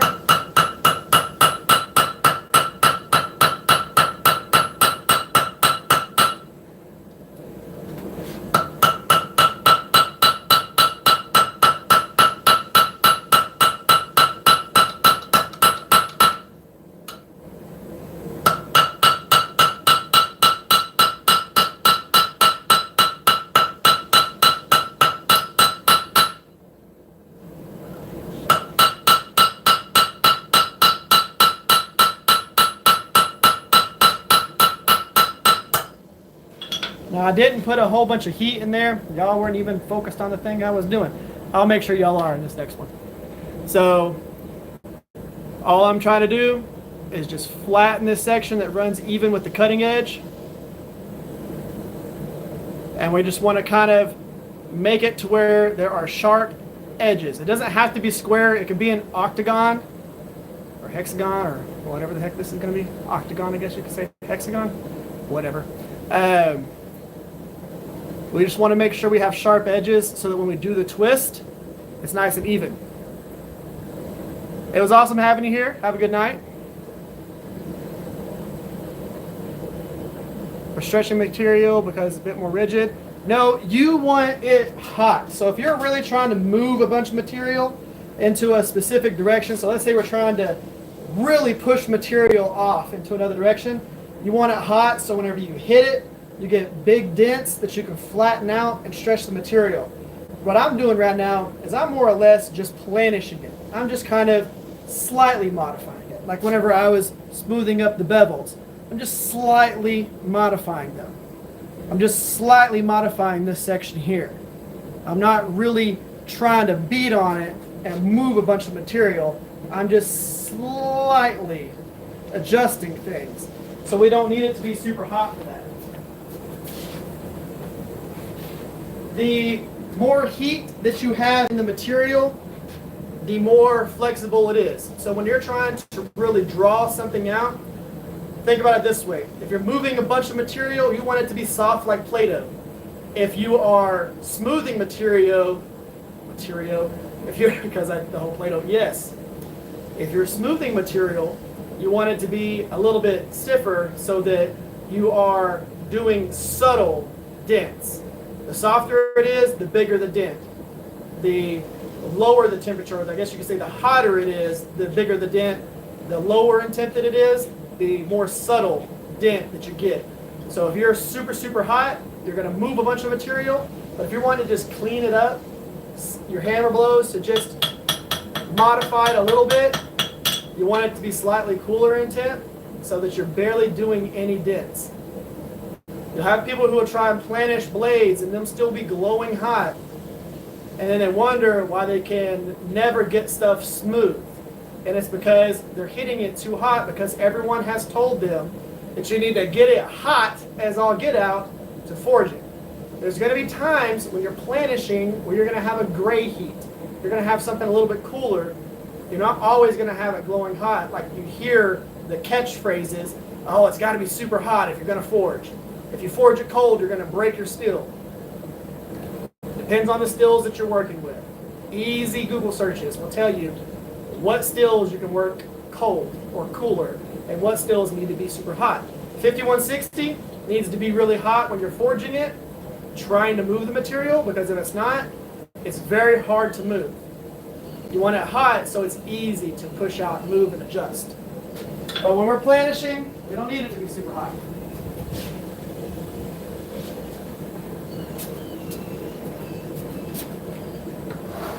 Move this over. Get y'all actually down here to where y'all are seeing what I'm doing.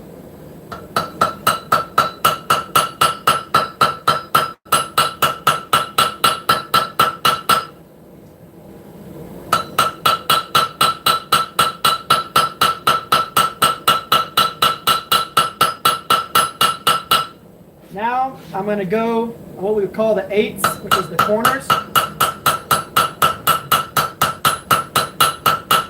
And I'm going to flatten those.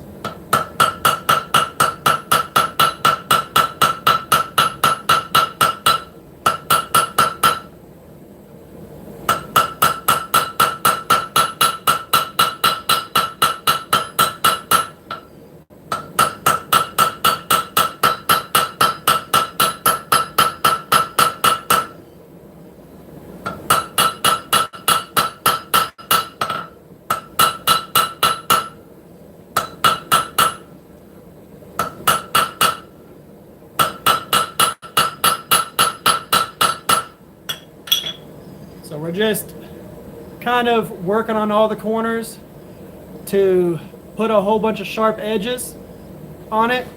And what it's going to do, whenever I'm done doing this, we're going to have this, basically. We're trying to create sharp edges like this, the ridges, so that whenever we twist the steel, again, we get a nice twist on it like that. So we need those ridges in order to achieve that. So I'm going to sit here and I'm going to forge on this horn, and I'm working in an area that has basically the same round as this right here. So I'm working in that same area so that I'm getting the same reaction on both sides. Yep, big tip for big moves.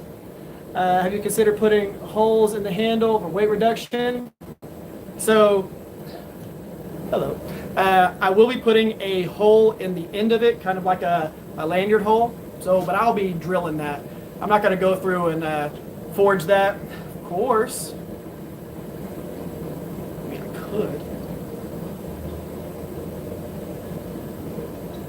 I could drift that hole. Fair.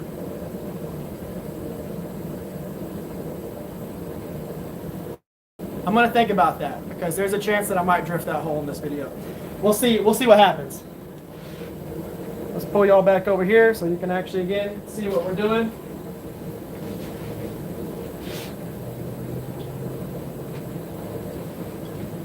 All right, let's get this back out of here.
think we're pretty close to where I want to be on that.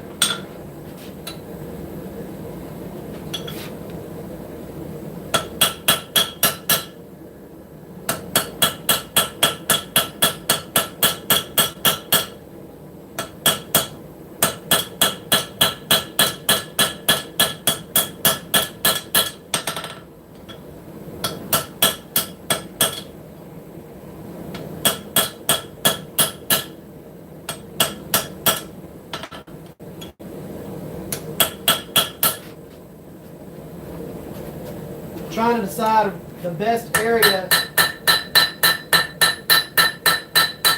on that handle to smooth this out.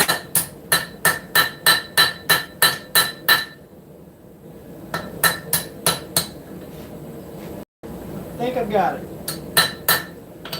Yeah, y'all can see what I'm doing here.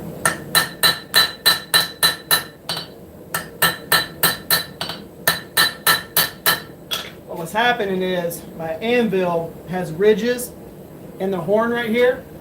So as I was hammering, it was putting weird indentions on the actual flats there. And it wasn't getting it as clean as I wanted it to be.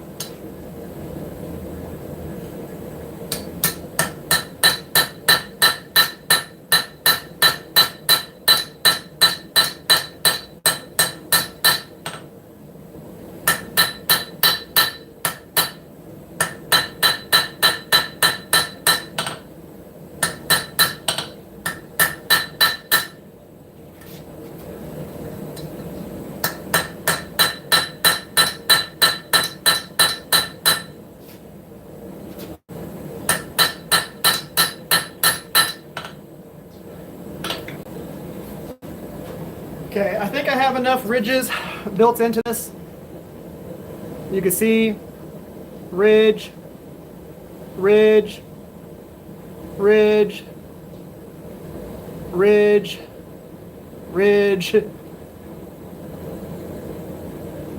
ridge, ridge. Now, will that be enough? I don't know. We're gonna find out when we actually do that.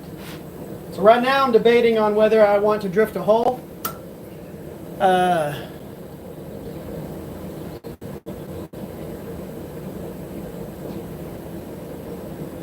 Functionally the same as now. So I might go ahead and punch it,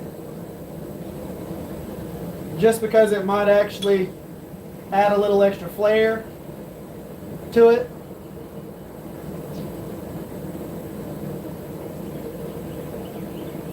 Yeah, I say we punch it, because why not? So basically what we want to do is get that end of the handle nice and hot. I'm going to shift it around real quick. Okay, pressure hole. This little guy right here. This actually lets you do a bunch of things. Like there's actually tools that go in here that you can force down into there that will hold material in this area, or we're going to use it to be able to punch this hole. Let's see. I'm going to use a few different tools here. I don't really have, so typically the tools that you would do to use this, or use to do this, I don't have a bunch of them, but I do have the ability to use a few punches that I do have to actually start forcing this.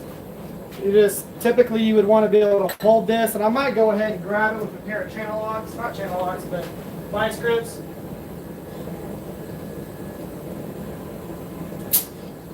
So we'll probably hold it with that just to start it. And I'm probably going to start it with the one that has more of a point to it. That guy right there. We'll start it with that, and then we'll work up to this. I'll punch it the rest of the way with that. I mean, that is going to put a pretty decent sized hole in it, so I don't know. We're going to mess with it. We're going to play around with it and have some fun. You see, this is one of the things that I like about the live stream versus me just filming stuff in the shop and then just talking about it in the videos. Being able to decide on stuff like this, you know, with the live stream, y'all get to go, hey, why are you going to do this? Why don't you try that? Why don't you try this? And I can either go, yeah, let's do that, or no, we're not going to do that in this video. But y'all get to actually choose some of the stuff that I'm doing in the build and in the project.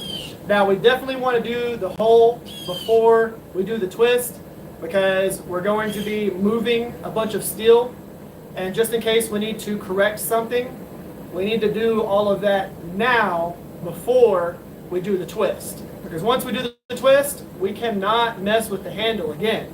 The handle is pretty much done. We can do a little bit of stuff on the blade, not much, but once we do that twist, we got to just stop touching a lot of stuff, because it's going to end up marring up the sharp edges of the twist. So we'll do this hole, drift it, you know, have some fun, do some slightly different stuff. Now, of course, this is going to be interesting because I'm going to have to do this, and I've only got one set of hands. So we're going to see how this goes.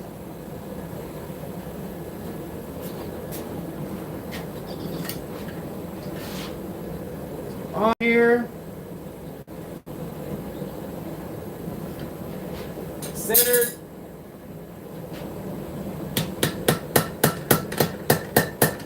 Start it without hurting myself.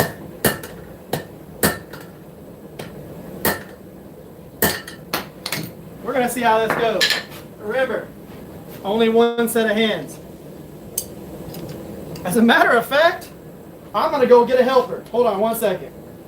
Miss Rivers is going to come out here, and she is going to hold something for me.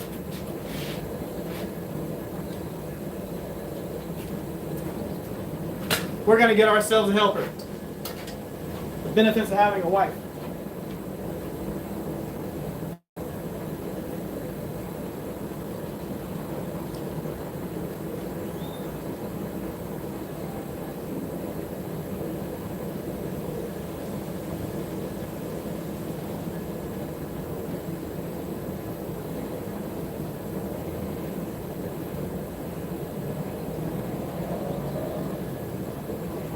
Okay. Miss Rivers, the forging assistant, is going to come out here and lend us a hand.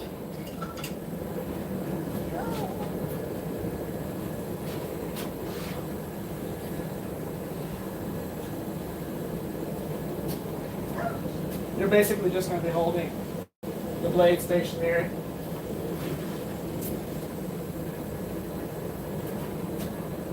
Hold that. We're going to put it over this hole. Yep. So right over that hole. I've already got it started right here.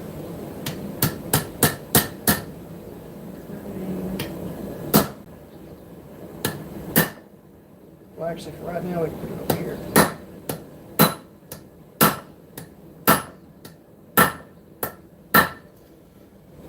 Okay. Now turn it over. You can see it real quick. Okay, so let's go ahead, put it back in the forge. Back up. Put it back in there, heat it back up, and then we should be able to do that one more time. Is that a bit from your drill? No, it's just a punch. Looks like a bit from your drill. No, it's a punch. Drill bits look a lot different than this. So, they do not look a lot different than that. Wonderful wife assistant here. So basically what we're doing is we're drifting the hole. On this next one, what we're going to do is be able to punch it through a little bit, and then we'll flip it over and start forcing it through the other side. Because this has a taper, we'll be able to set up a nice bevel into the hole from both sides. And I think it's going to be pretty cool. You gotta love having an assistant. All right, so now we're gonna do the same thing.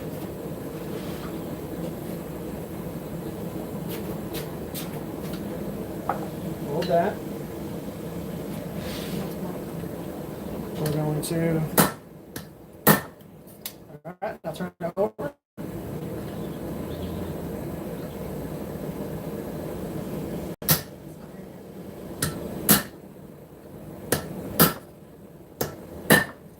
Okay, turn it back over. We should be able to punch the plug out at this point.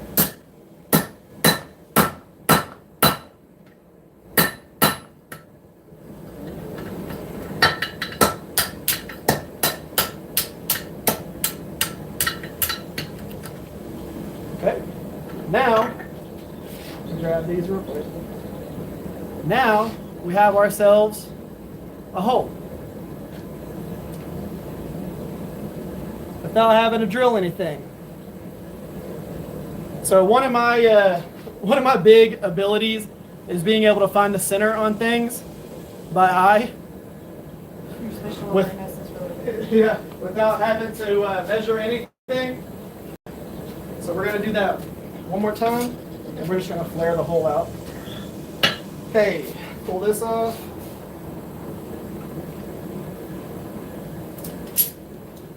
Yeah, all I'm using is just a cobalt from Lowe's punch to be able to do this. Nothing fancy, nothing too crazy. What aisles are, what aisle our wives are on or in Lowe's? So I think they're on aisle like E30 or something like that. I don't know. I got mine from a car dealership. So I don't know where you could find one. You might be able to go to a car dealership and find one, but I literally found her 20 years ago at a car dealership, Ford Lincoln Mercury dealership. Oh, it's just Lincoln Mercury? Or the licensing conditions of the In prime wife fashion, I said the thing that was wrong and she corrected me. It's in the fine print. She holds tongs whenever I'm forging, and I get to be wrong 90% of the time. To be fair, without me actually joking around, she is smarter than me. I definitely married up in that category. All right, so hold it right over that hole.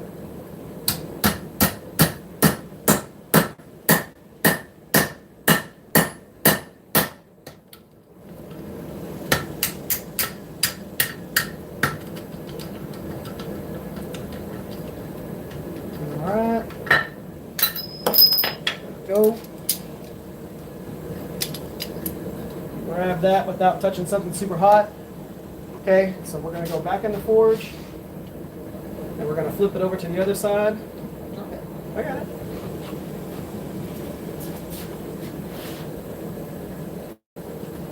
And we're going to do that one more time. And that should be plenty for the size that we want. It'll be about a 1/4 inch hole. So if I had a whole bunch more drifts, I would go through and punch it to where it had like a big hole, like a kunai or something like that. But I don't have a bunch of those. Now I know that I need to get a bunch of them. So yeah. So what are y'all saying here? It'd be cool between uses to save the temper. Yep. And yes, for the punch, so I'm definitely screwing the temper up by doing this with this, but I have about 7 of these. So I'm not worried about that. I've got a whole bunch of them. That was one of the reasons why I didn't want to use the longer one that's somewhere around here. I didn't want to use that one because that's a very expensive punch. And I don't want to screw that one up. This cobalt one, you can get a pack of these for like $7 and get a whole bunch of them. So I'm not worried about that. The other one that I had, that's an expensive punch.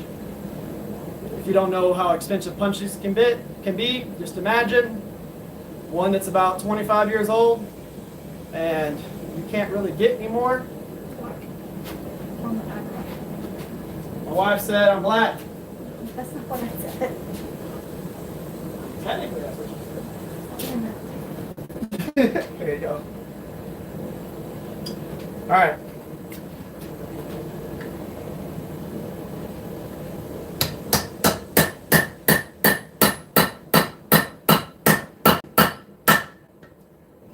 Okay, now take it, turn it, go ahead and turn it over. Put it right there.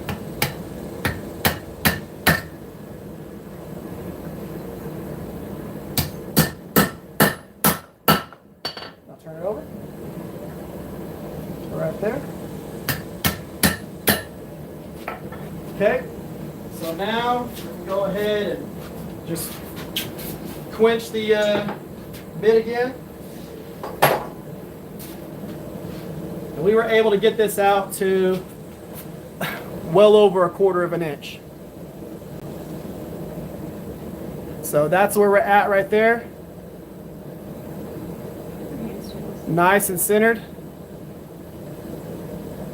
Now what I need to do is just make sure we're nice and flat, because you can see it curved it over that way a little bit. We just need to planish that. Yep, thank you, babe.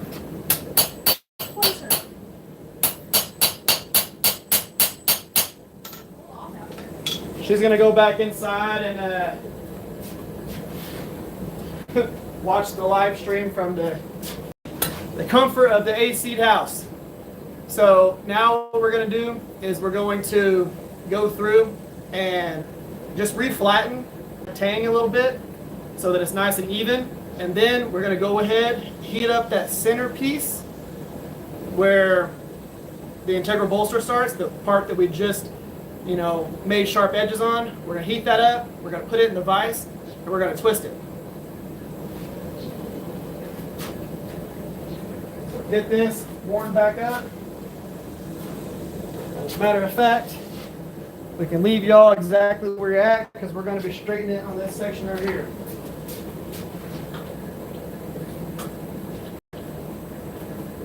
We don't need it to be super hot, because we're just planishing.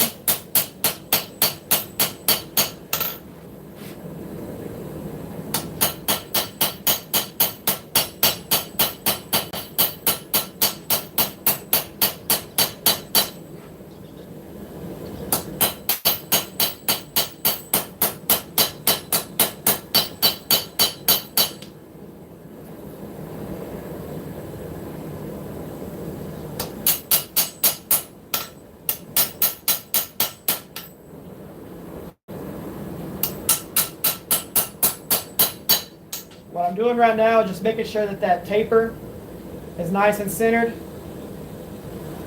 By that, I mean this taper that we forged in, making sure that that's still centered to our cutting edge and brought all the way back. Now we're going to take and we're going to heat up this section right here where we have all those edges, and we're going to put it into the vise and twist it.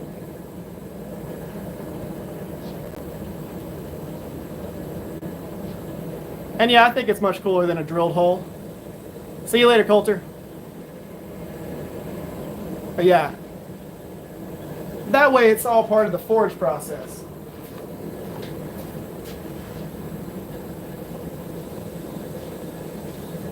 So we're going to heat up that section. So now, what we're going to have to do here, I'm going to bring y'all back up and try and zoom y'all back out without being too crazy. Okay. What we're going to do here, oh, my anxiety watching your finger. Yeah, so I'm going to show y'all something. So like right here,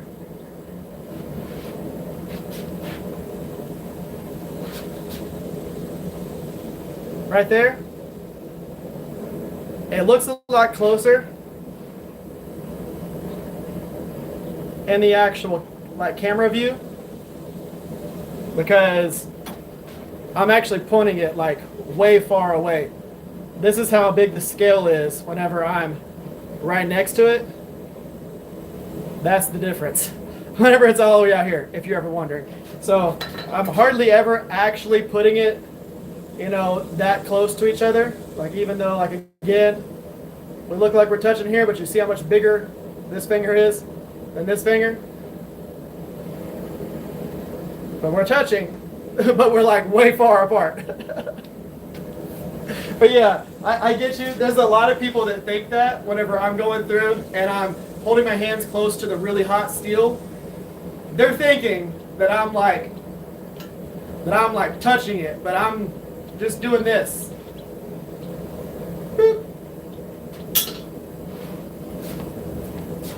All right, we're getting that section hot. Now what we're gonna have to do here, I'm gonna try and show y'all where I'm gonna grab this. I cannot bring y'all over here to the vise. If I can zoom in, I'll zoom in. But in order to do what we want to do, I need to grab it with the vise right here and then twist it up here.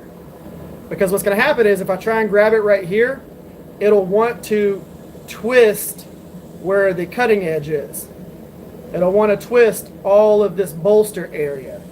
So I need to grab it here, just behind that, and then grab it here with my twisting tool right there, or one of my other wrenches, and rotate this and get that twist in there.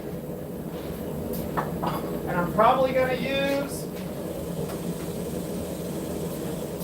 these handy dandy guys right here because they have smooth jaws. So what we're going to do, we're going to pull the forge a little bit away from that.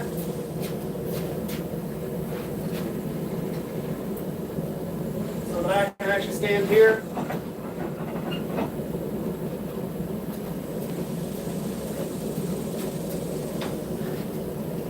We're going to grab our little jaws that we put inside there so we don't mar up the steel really bad.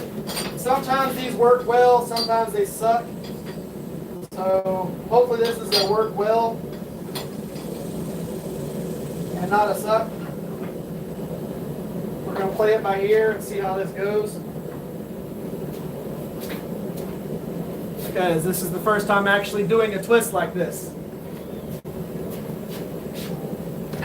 Let's make sure we got everything that we need. I'm going to try and zoom y'all in.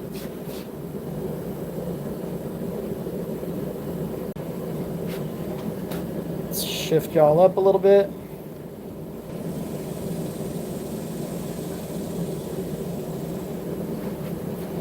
All right, so let's see how that goes.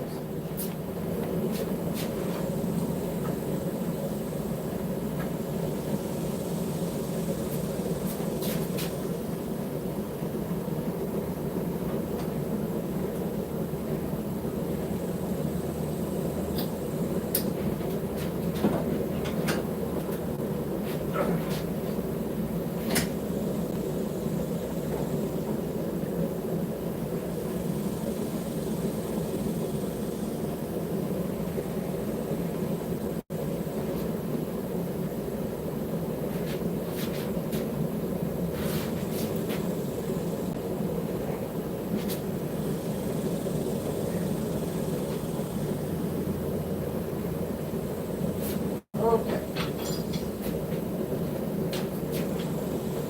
We're going to have to get this off there. But we got a twist on there. I want it to go a little bit more than that. We're going to heat it up and twist it some more.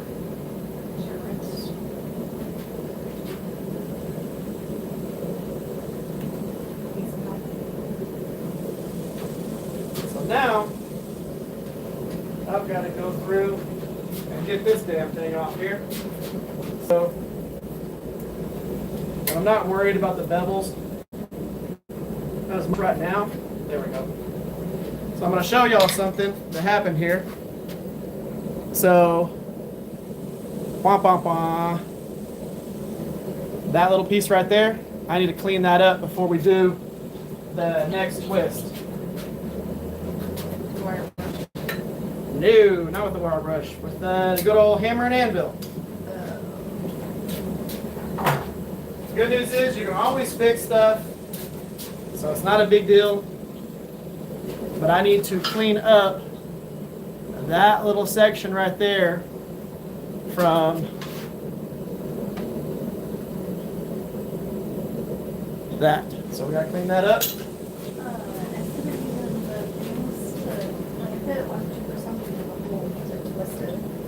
Because I don't want to twist all the way down to that section. So Nisha, my wife, asked a good question. Why didn't I put something in the hole to do the twist? And that's because I only want the twist to be in this section right there. So I only want the twist to be in this bottom section. Now, of course, I could easily clean this stuff up with the 2x72. And I could easily leave the dagger how it is. So, back y'all back out real quick.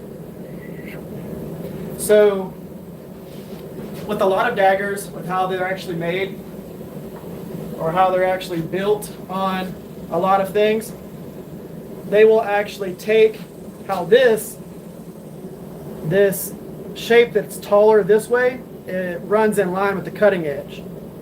But a lot of times on daggers, because you're gonna punch through this way, you don't really slice with daggers. Daggers you typically have this way. Sometimes you'll have them this way, but a lot of people, old school, they would have actually done it this way.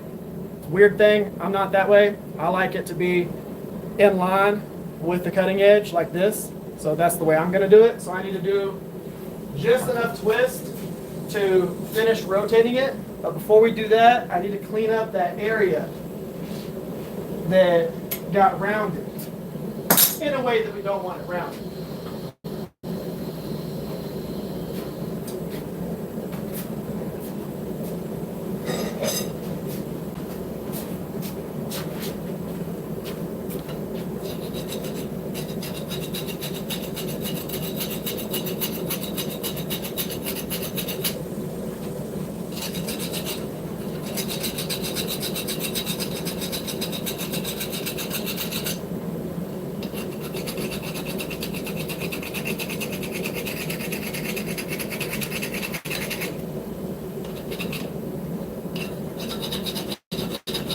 All I'm doing right now is just hot filing it, which means it's hot and I'm filing it. If you're wondering where that term comes from, and all I'm trying to do is I'm just trying to get rid of this sharp ridge right here, because what'll happen if I leave that sharp ridge on there, if I'd have left it super sharp, when I go to forge that smooth, it would have had a chance to fold back in on itself. And if it folded back in on itself, you would have a little cold shut right there. We don't want that. So we want to file this a little bit smooth. And you can't even barely see what I'm doing here. Move y'all down. There you go.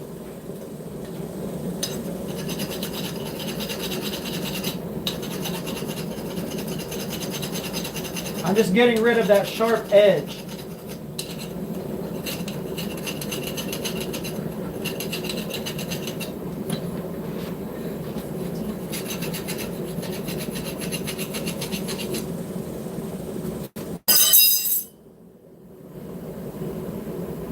What advise you do that with your file? I was like, you threw that down like a toddler when they're done with their food. I'm in, put my hammers on the ground, hauling on the ground.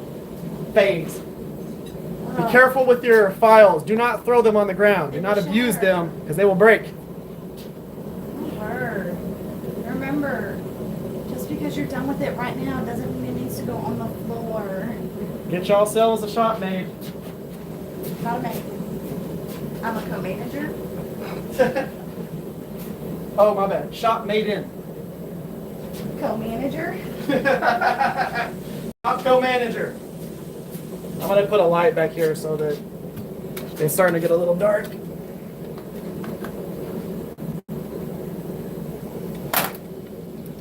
We don't have much more to go, so we are getting there. All I'm doing right now is just cleaning up a little area where we marred up the surface of the handle with the, what you would call in Australia, the shifting spanners, or the wrench. So we're going to come in with the ball peen, and we're just going to clean that up.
We were able to go in there.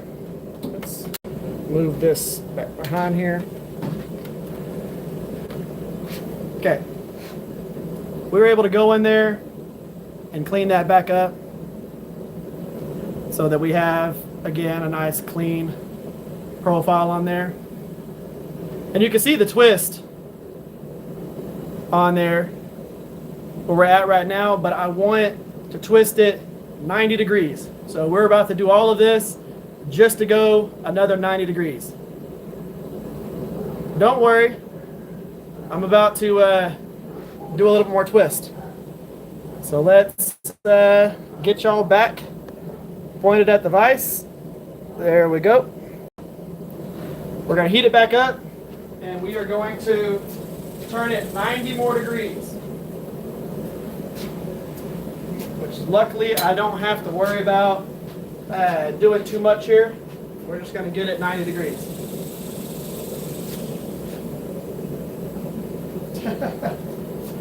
And that's just purely a personal preference on here, just to be able to get it in line how I want it to be.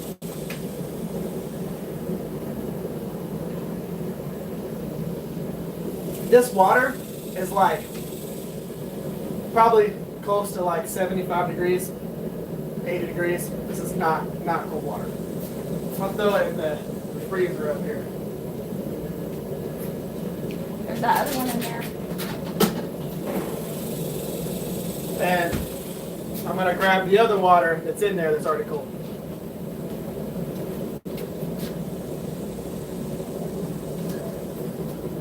I just did that like all the way up on the camera. But yeah, I was trying to read Duck's comment there. Yeah, hot water is hot. It sucks. Oh, that has its place. Hot water is never good unless it's like in hot cocoa.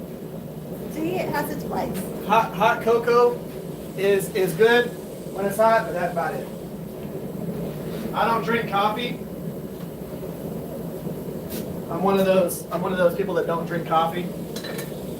So, but anyways, what we're going to do here, we're going to put it back in the vise, and I am going to use these one more time to do this. I'm just going to hope that I get it hot enough so that whenever I twist it, we don't end up screwing it up. I mean, I could probably use one of my other pairs of tongs, as a matter of fact, to do it a little bit better.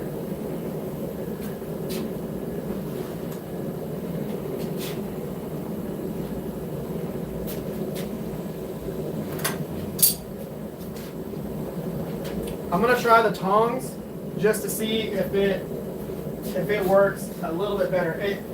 It might not, because you really want to have a lot of grip strength in order to twist this. So you're not gonna use those to get it right into the wall.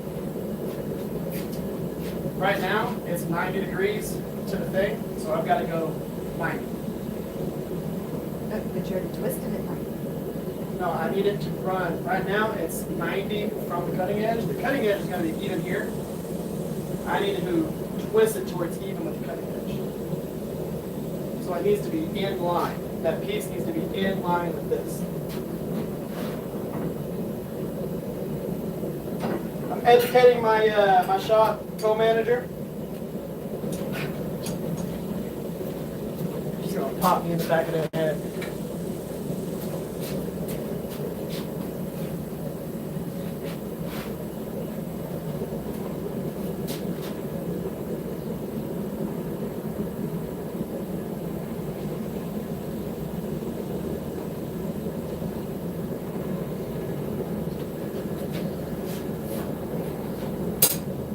Okay. Just need to go turn it.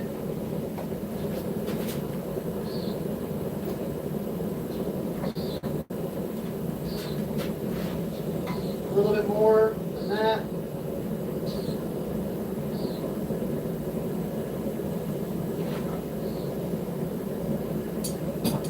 Okay.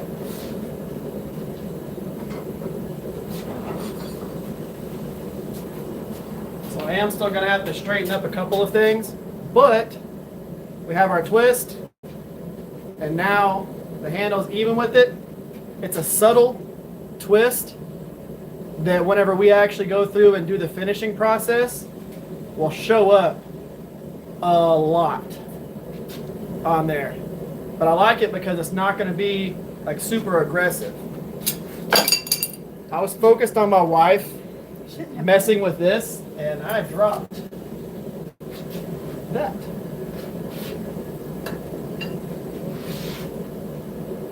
She was trying to scroll through the comments, and I'm trying to go through and pinch stuff. So this right here is roughly what I ended up making, Frank. This is just me practicing on the thing that I'm probably going to make you. I've still got to do a little bit more adjusting to it. But I went ahead, we drifted the hole and went through, did a twist. It's an integral bolster. Got a little bit of cleanup to do.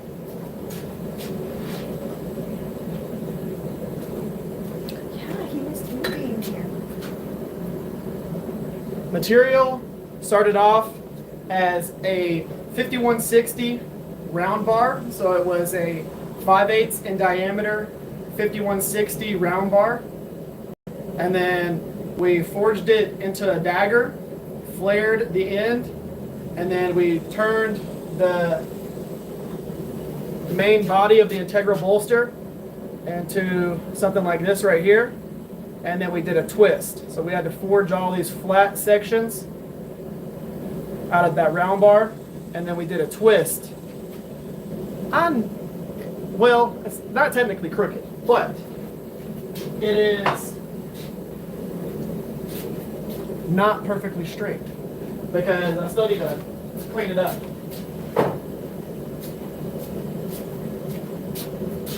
But that's all things that we can do. So I'm going to move y'all back down to the tab crooked. Listen here, duck. There's no tab on this daggum knife. Okay, let me adjust y'all. Y'all are zoomed in just a smidge too much. About right there is good. So this was definitely the practice knife for the thing that you and I were talking about, Frank. Don't do politics on me. Nice beard. Thank you. Keep it crooked. I guess there really is a tab if you look at it closely.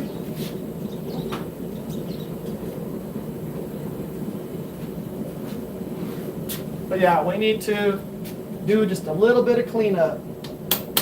We want to be careful and not risk hurting the twist.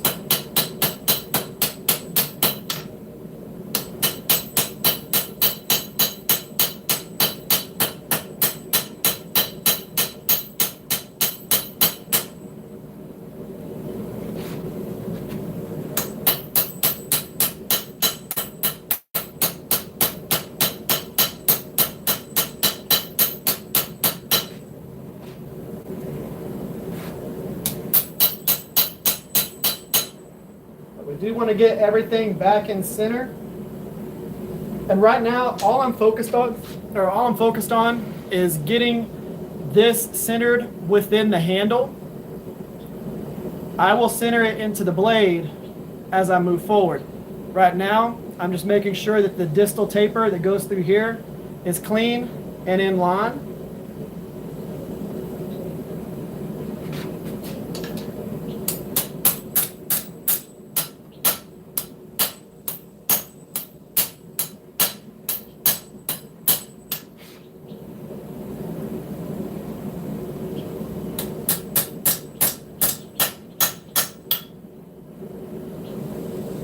And I am comfortable with where it's at there, so now I'm going to grab it from the handle side.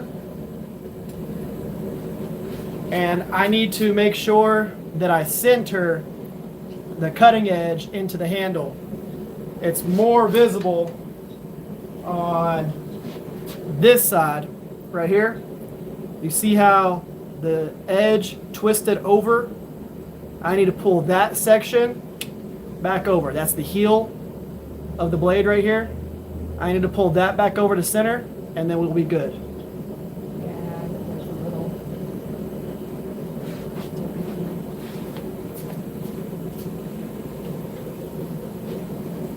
I like how the twist is subtle, and it's not super crazy or anything like that. It's there, it's just enough, and it does look like fluting, but it's just enough of a twist to stand out without being like super aggressive and not being comfortable. This will actually be pretty comfortable when it's all said and done. How'd you get into blacksmithing? Forged fullers will look awesome. There's a chance. There is actually a pretty big chance that I might do forged fullers on this one. I don't know if I'm going to do it during the a live stream, but I might practice that on this one because that's one of the things that Frank was wanting on his. I know that whenever I forge them, it's going to mess up the geometry a little bit, but all I know is I just got to get them in line with that ridge and then forge them in and then be able to clean it back up. I don't know if I'm going to do that on this, but it would make the blade wider. So I don't know. I'm going to play with it and figure out whether I want that. So he said flutes. Forged flutes? Oh, I thought you were talking about forged fullers. No, I was like, how are you going to put a fuller on that blade? It's only this long. No, you could easily forge fullers in there. Twist octagonal will always look great. Yep, I agree.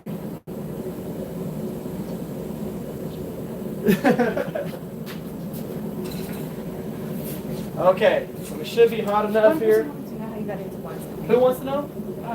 I got into blacksmithing because I had, okay, so let me, while I forge this or while I clean this up, I'll tell you.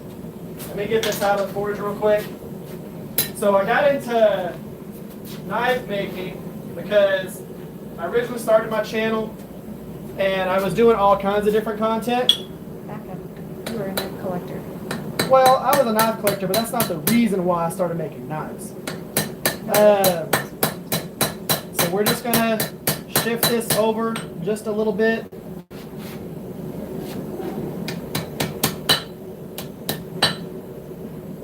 Over here.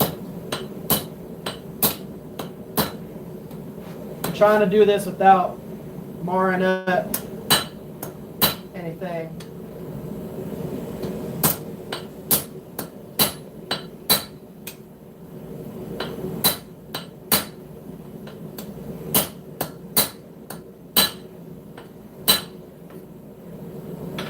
Okay, we shifted them over a little bit, but they're not exactly where I need it to be. But you can see we're, at least for the most part, back in line. I just need to clean it up a little bit so that the transition into here is how I want it to look. But we're back in line right there. We just need to clean up a little bit on there, straighten a few things up. You can see up here we got a slight twist to it. That needs to come over just a hair. So we'll heat it back up and do just a little bit more work. So I got into knife making because, for one, I was a knife collector for a very long time, but I started this YouTube channel. I called it the Rivers Experience because it was going to be my experience with my family and different things that I did at the time. I made skateboards, longboards, I made all kinds of stuff. Of course, built workbenches and do all that stuff. I built this whole shop that we're in right now. But I was just going to do vlogs and do stuff like that. And then one day I decided to rehandle and reprofile an existing knife that I had. I did that. I used skateboard material for the handle scales, which actually looked really cool. And then I decided maybe I could probably make a knife. I had won a farrier's rasp knife in a raffle on Facebook from one of my really good friends now named Jeff Peters. And I was looking at it and I was like, man, you're telling me I can make a knife out of a file? So then I started watching videos and I figured out that you could make a file knife and all you had to do was temper it because they were already hardened. So all I needed to do was cut the profile, keep it cool while I was doing that, and be able to get the handle hot enough so I could drill holes through it and all that stuff. That was a whole pain in the butt, learning how to do that. And then I went ahead, finished that knife. It turned out really, really, really nice. I still have it. It looks awesome. And I was like, okay, cool. So then I made a couple of more knives, and then I had a knife that a lot of the people who follow my channel, they actually watched that video. It's called Making an Heirloom Knife Out of a File. It's got, you know, over 1 million views, all that stuff. That was my first video that went viral, and that's where a lot of my subscribers came from. And at that point, I was like, okay, I guess I'm a knife maker on YouTube.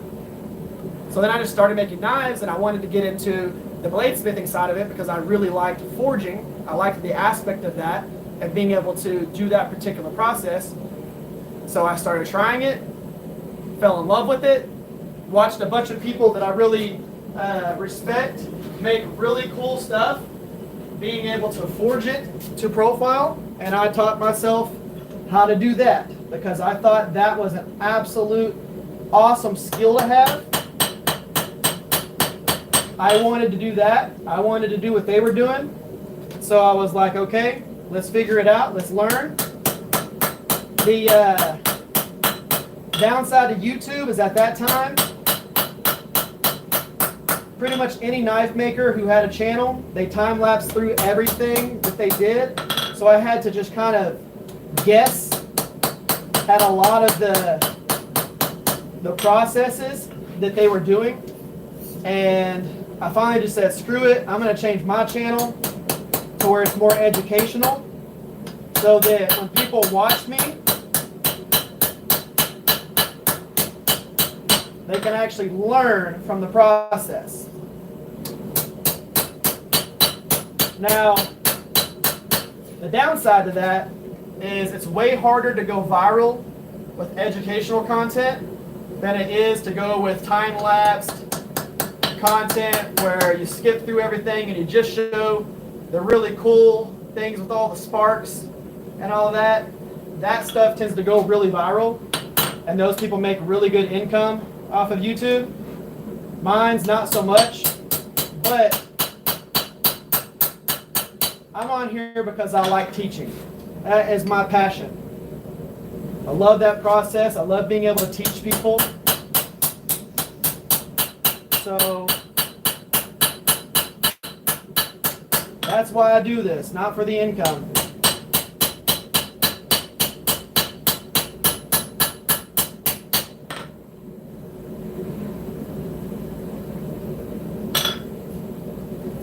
Okay, I'm going to heat it up one more time, clean up one little heel a little bit, and then after that, I'm going to put it in the vise. I'm going to put the blade in the vise, and I'm going to crank over the handle a little bit, and that's going to put it to where the blade is perfectly in line with the handle. I'm not going to forge it over because the blade is straight, but it's just kind of off to the side.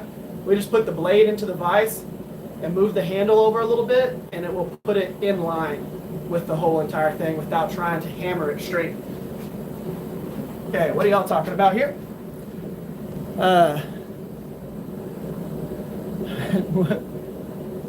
Let's see here. Let me try it once. Finish getting my anvil along. Heck yeah. Is the nail trick a real thing? Yeah, there's a lot of people that can do that can actually hammer it enough and get it hot to where you can actually light your coal forge with it.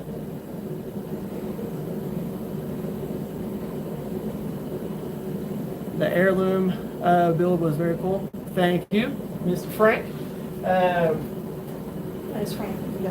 I know. Huh? Oh, yeah. Frank Machado, that's the guy, the Two Bastards guy. That's what she was saying. This is the longest my wife has been in the shop whenever I've forged. This has been this. That's pretty cool, actually.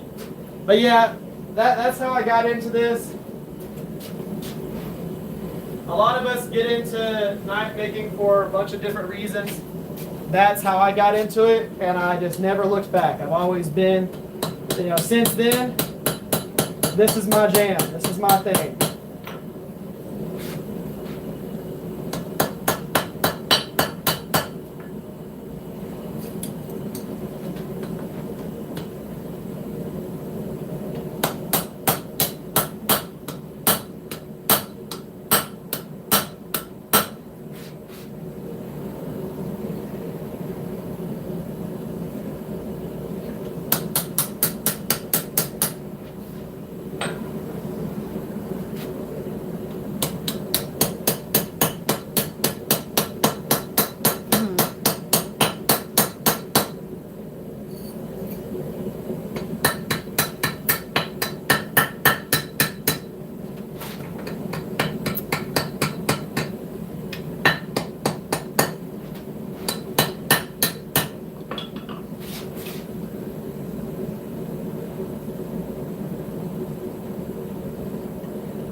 Uh-oh. Nobody's got sound. I don't know why they don't have sound. It's lagging. So, we good now? We're probably Getting hot. Yep.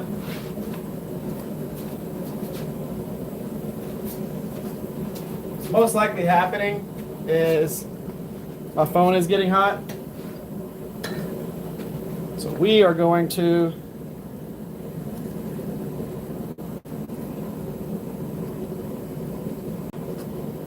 I'm going to put this little thing back behind here.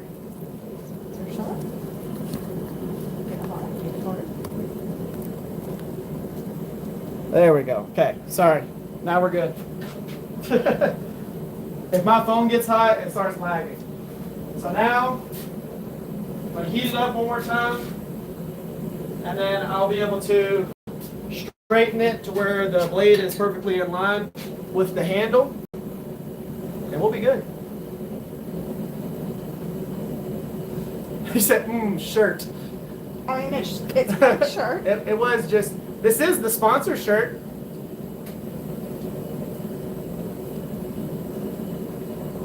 Nice. So, yeah, definitely you want sound for this because part of the whole, like, watching someone do bladesmithing is hearing the tool noises and the hammer and all that stuff. It's like a bladesmithing ASMR.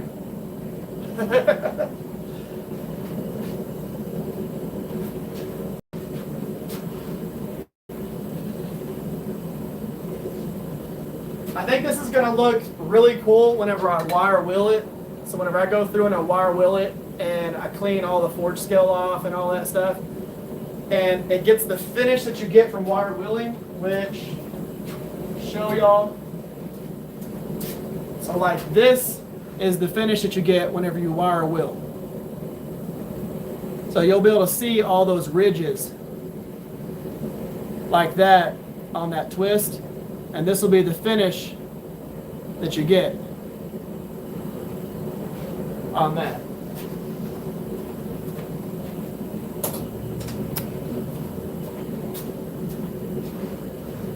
Yep. I would say Duck Rabbit needs a shirt. Yes, he does. So if you didn't know, Frank, Duck, of course, has a channel, and he does really cool stuff too. He's part of the Discord channel as well. If it wasn't for him, actually, I'd probably not have as much organization on the Discord. He kind of is the one that made that what it is. So fortune fire. It's the fortune fire question. Yeah, if they end up doing another season, I will be putting my hat in the ring for that. Waiting for casting to open back. So what I'm going to do, let me pull y'all back up here real quick so you can actually see what I'm about to do. So all we're going to do is go over here to the vise.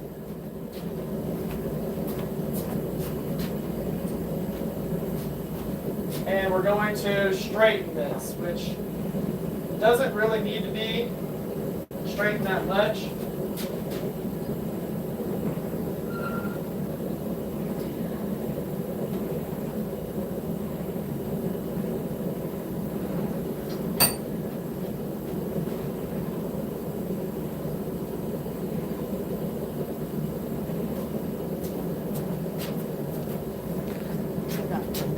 David Baker is a really cool dude in real life. Yes, we know. Yep, we've talked to him several times. In April.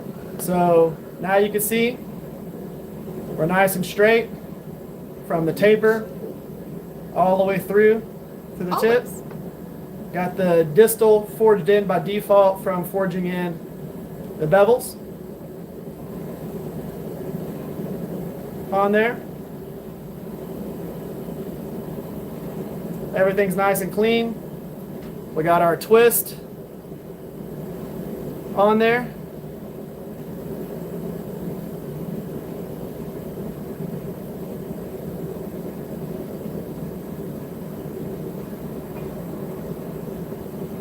So basically all I need to do is finish cleaning up the profile. Now if I do decide to do a fuller on this, it's I would end up doing it just in this section here, but I don't know if I'm going to do that yet. But I think that that's cool. I like the flare on the end of it, so I like the flare. Kind of looks like a kunai, so where this flares out, and then of course the drifted hole.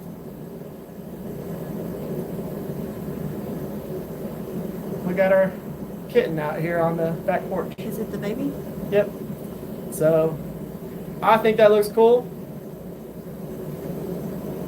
Now, of course, tomorrow what I'll do is I'll clean it up, wire wheel it, finish doing little cleanups on the profile and everything like that, and then I'll take pictures of it and post it so y'all can actually see that. Boom. So now what we got to do, just like I do on everything, all my builds, I need to take it, put it in the forge, heat it up, do an annealing phase.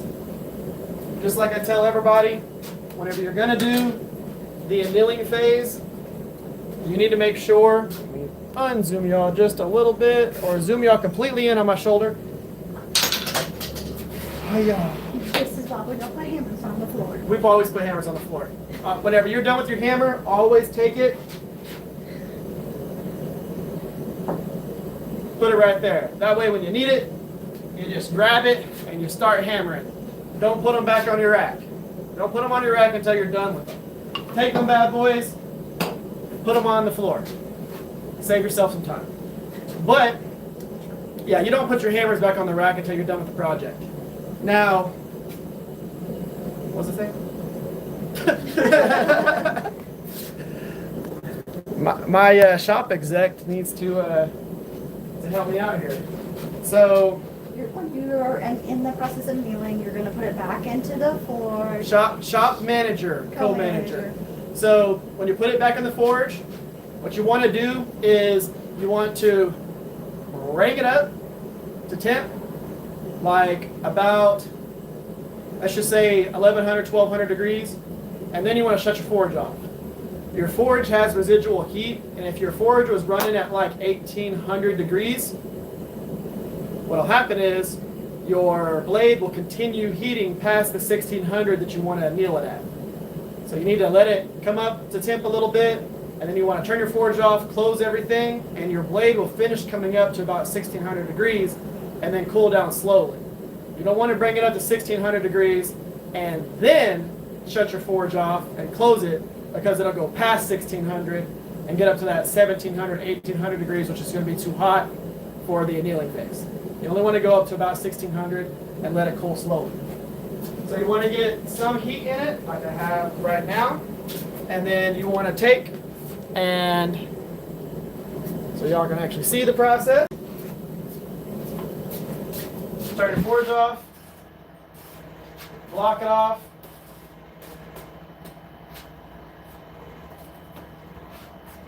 let it cool down. Okay, so while you're letting that cool down, they have mentioned in the comments, and I want it noted, that they were talking that an ulu would be really nice to see forged, which is funny, because when you were asking me for ideas, I'm being sassy on the side. When you were asking me for ideas, now I'm being sassy in front of the camera, and it's really hot, that's why I'm really, really red. I said, you can make an ulu, and you're like, so now I've seen it several times, and you're going to make an ulu. I'm going to show y'all something, okay? I'm going to show you how many times I've made an ulu. Here's an ulu with a handle on it. That's not an ulu with a handle on it. I want a right, proper ulu. I don't want a kitchen knife. I want an ulu. I can cut the handle off of this, and there's an ulu.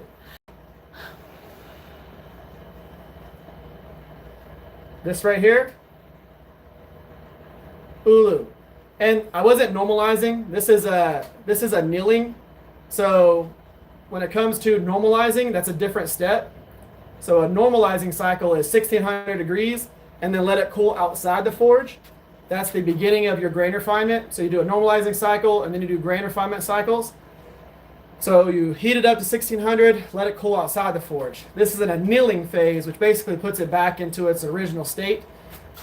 You want to do that after the forging process, but annealing is 1600 degrees, and then you let it cool inside the forge or in vermiculite, so it cools as slow as possible, and it gets super soft, so you can drill holes through it easily, grind it real easily, things like that. But again, that's a ulu with a tang. Because you still use it this way. And I know, ulu, because it has a tang. You want to be able to grab this way and chop. The cool thing is, you want to grab it. If I wanted to, I just make the handle all the way to here. Mm-hmm. So forge it. Then you can grab it like this. I'm and sure use that it as an ulu. They really love to hear and see the bickering of a couple. But no. But anyways, the reason why I haven't done an ulu, and it's primarily because whenever you go and you forge an ulu, all you really need to do is take a rectangle. So take a rectangle. Okay? And then whenever you forge in the bevels, by default, when you forge in the bevels from that rectangle, it will extend everything out, and it by default creates an ulu profile. So it has this profile So it'll come in like this, just because when you forge in the bevels, the cutting edge will expand and it will give you that rocking shape, plus give you this profile right here. If I forged an ulu on the channel, I can forge an ulu in probably 10 minutes.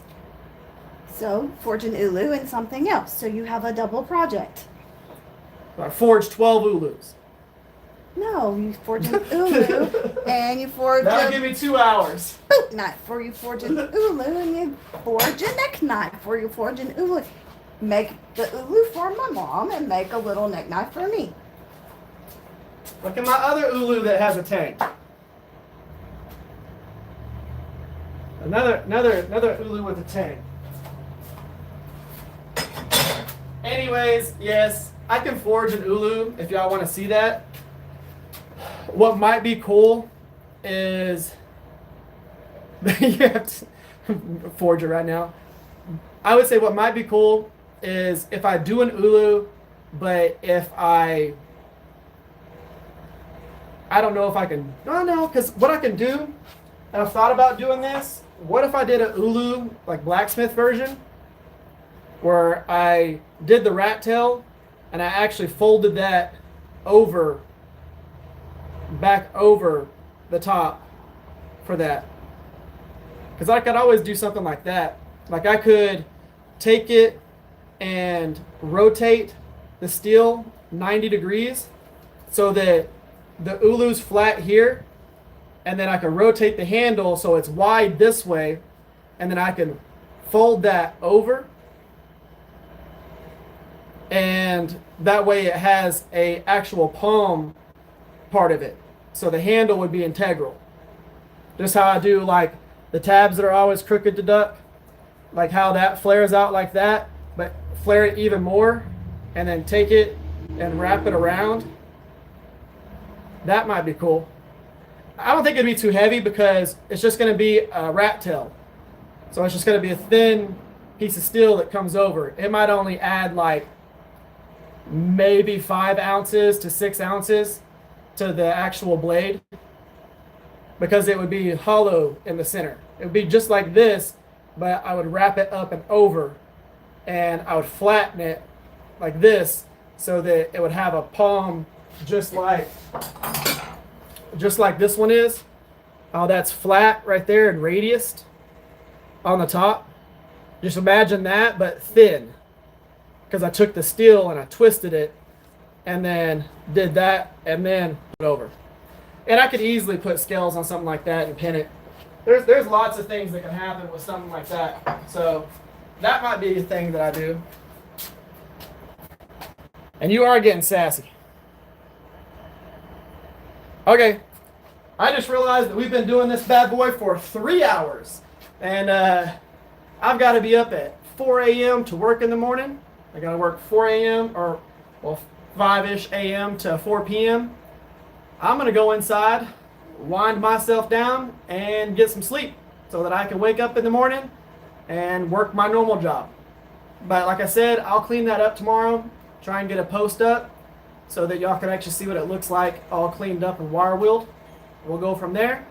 Guys, I want to thank everybody for participating in the comment section, for being here, for doing all this stuff. I really appreciate everybody. We're going to be at this again next week on Saturday, 6:30 p.m. Central Time, forging another project. I've got one in mind that I want to do that I think is going to be pretty cool. It might be an ulu. If you want to see an ulu get forged the way that I was talking about doing it, just slightly experimental, make sure you come by on next Saturday, 6:30 p.m. Central Time, and we will forge an ulu blacksmith knife version with the full integral handle. You'll see what we do when we do it. We're going to do that next week. Make sure you're there. Guys, gals, I love y'all. Thank y'all for being here and just hanging out with me for 3 hours. Y'all have an amazing night. Y'all stay safe out there. I'll catch y'all next time.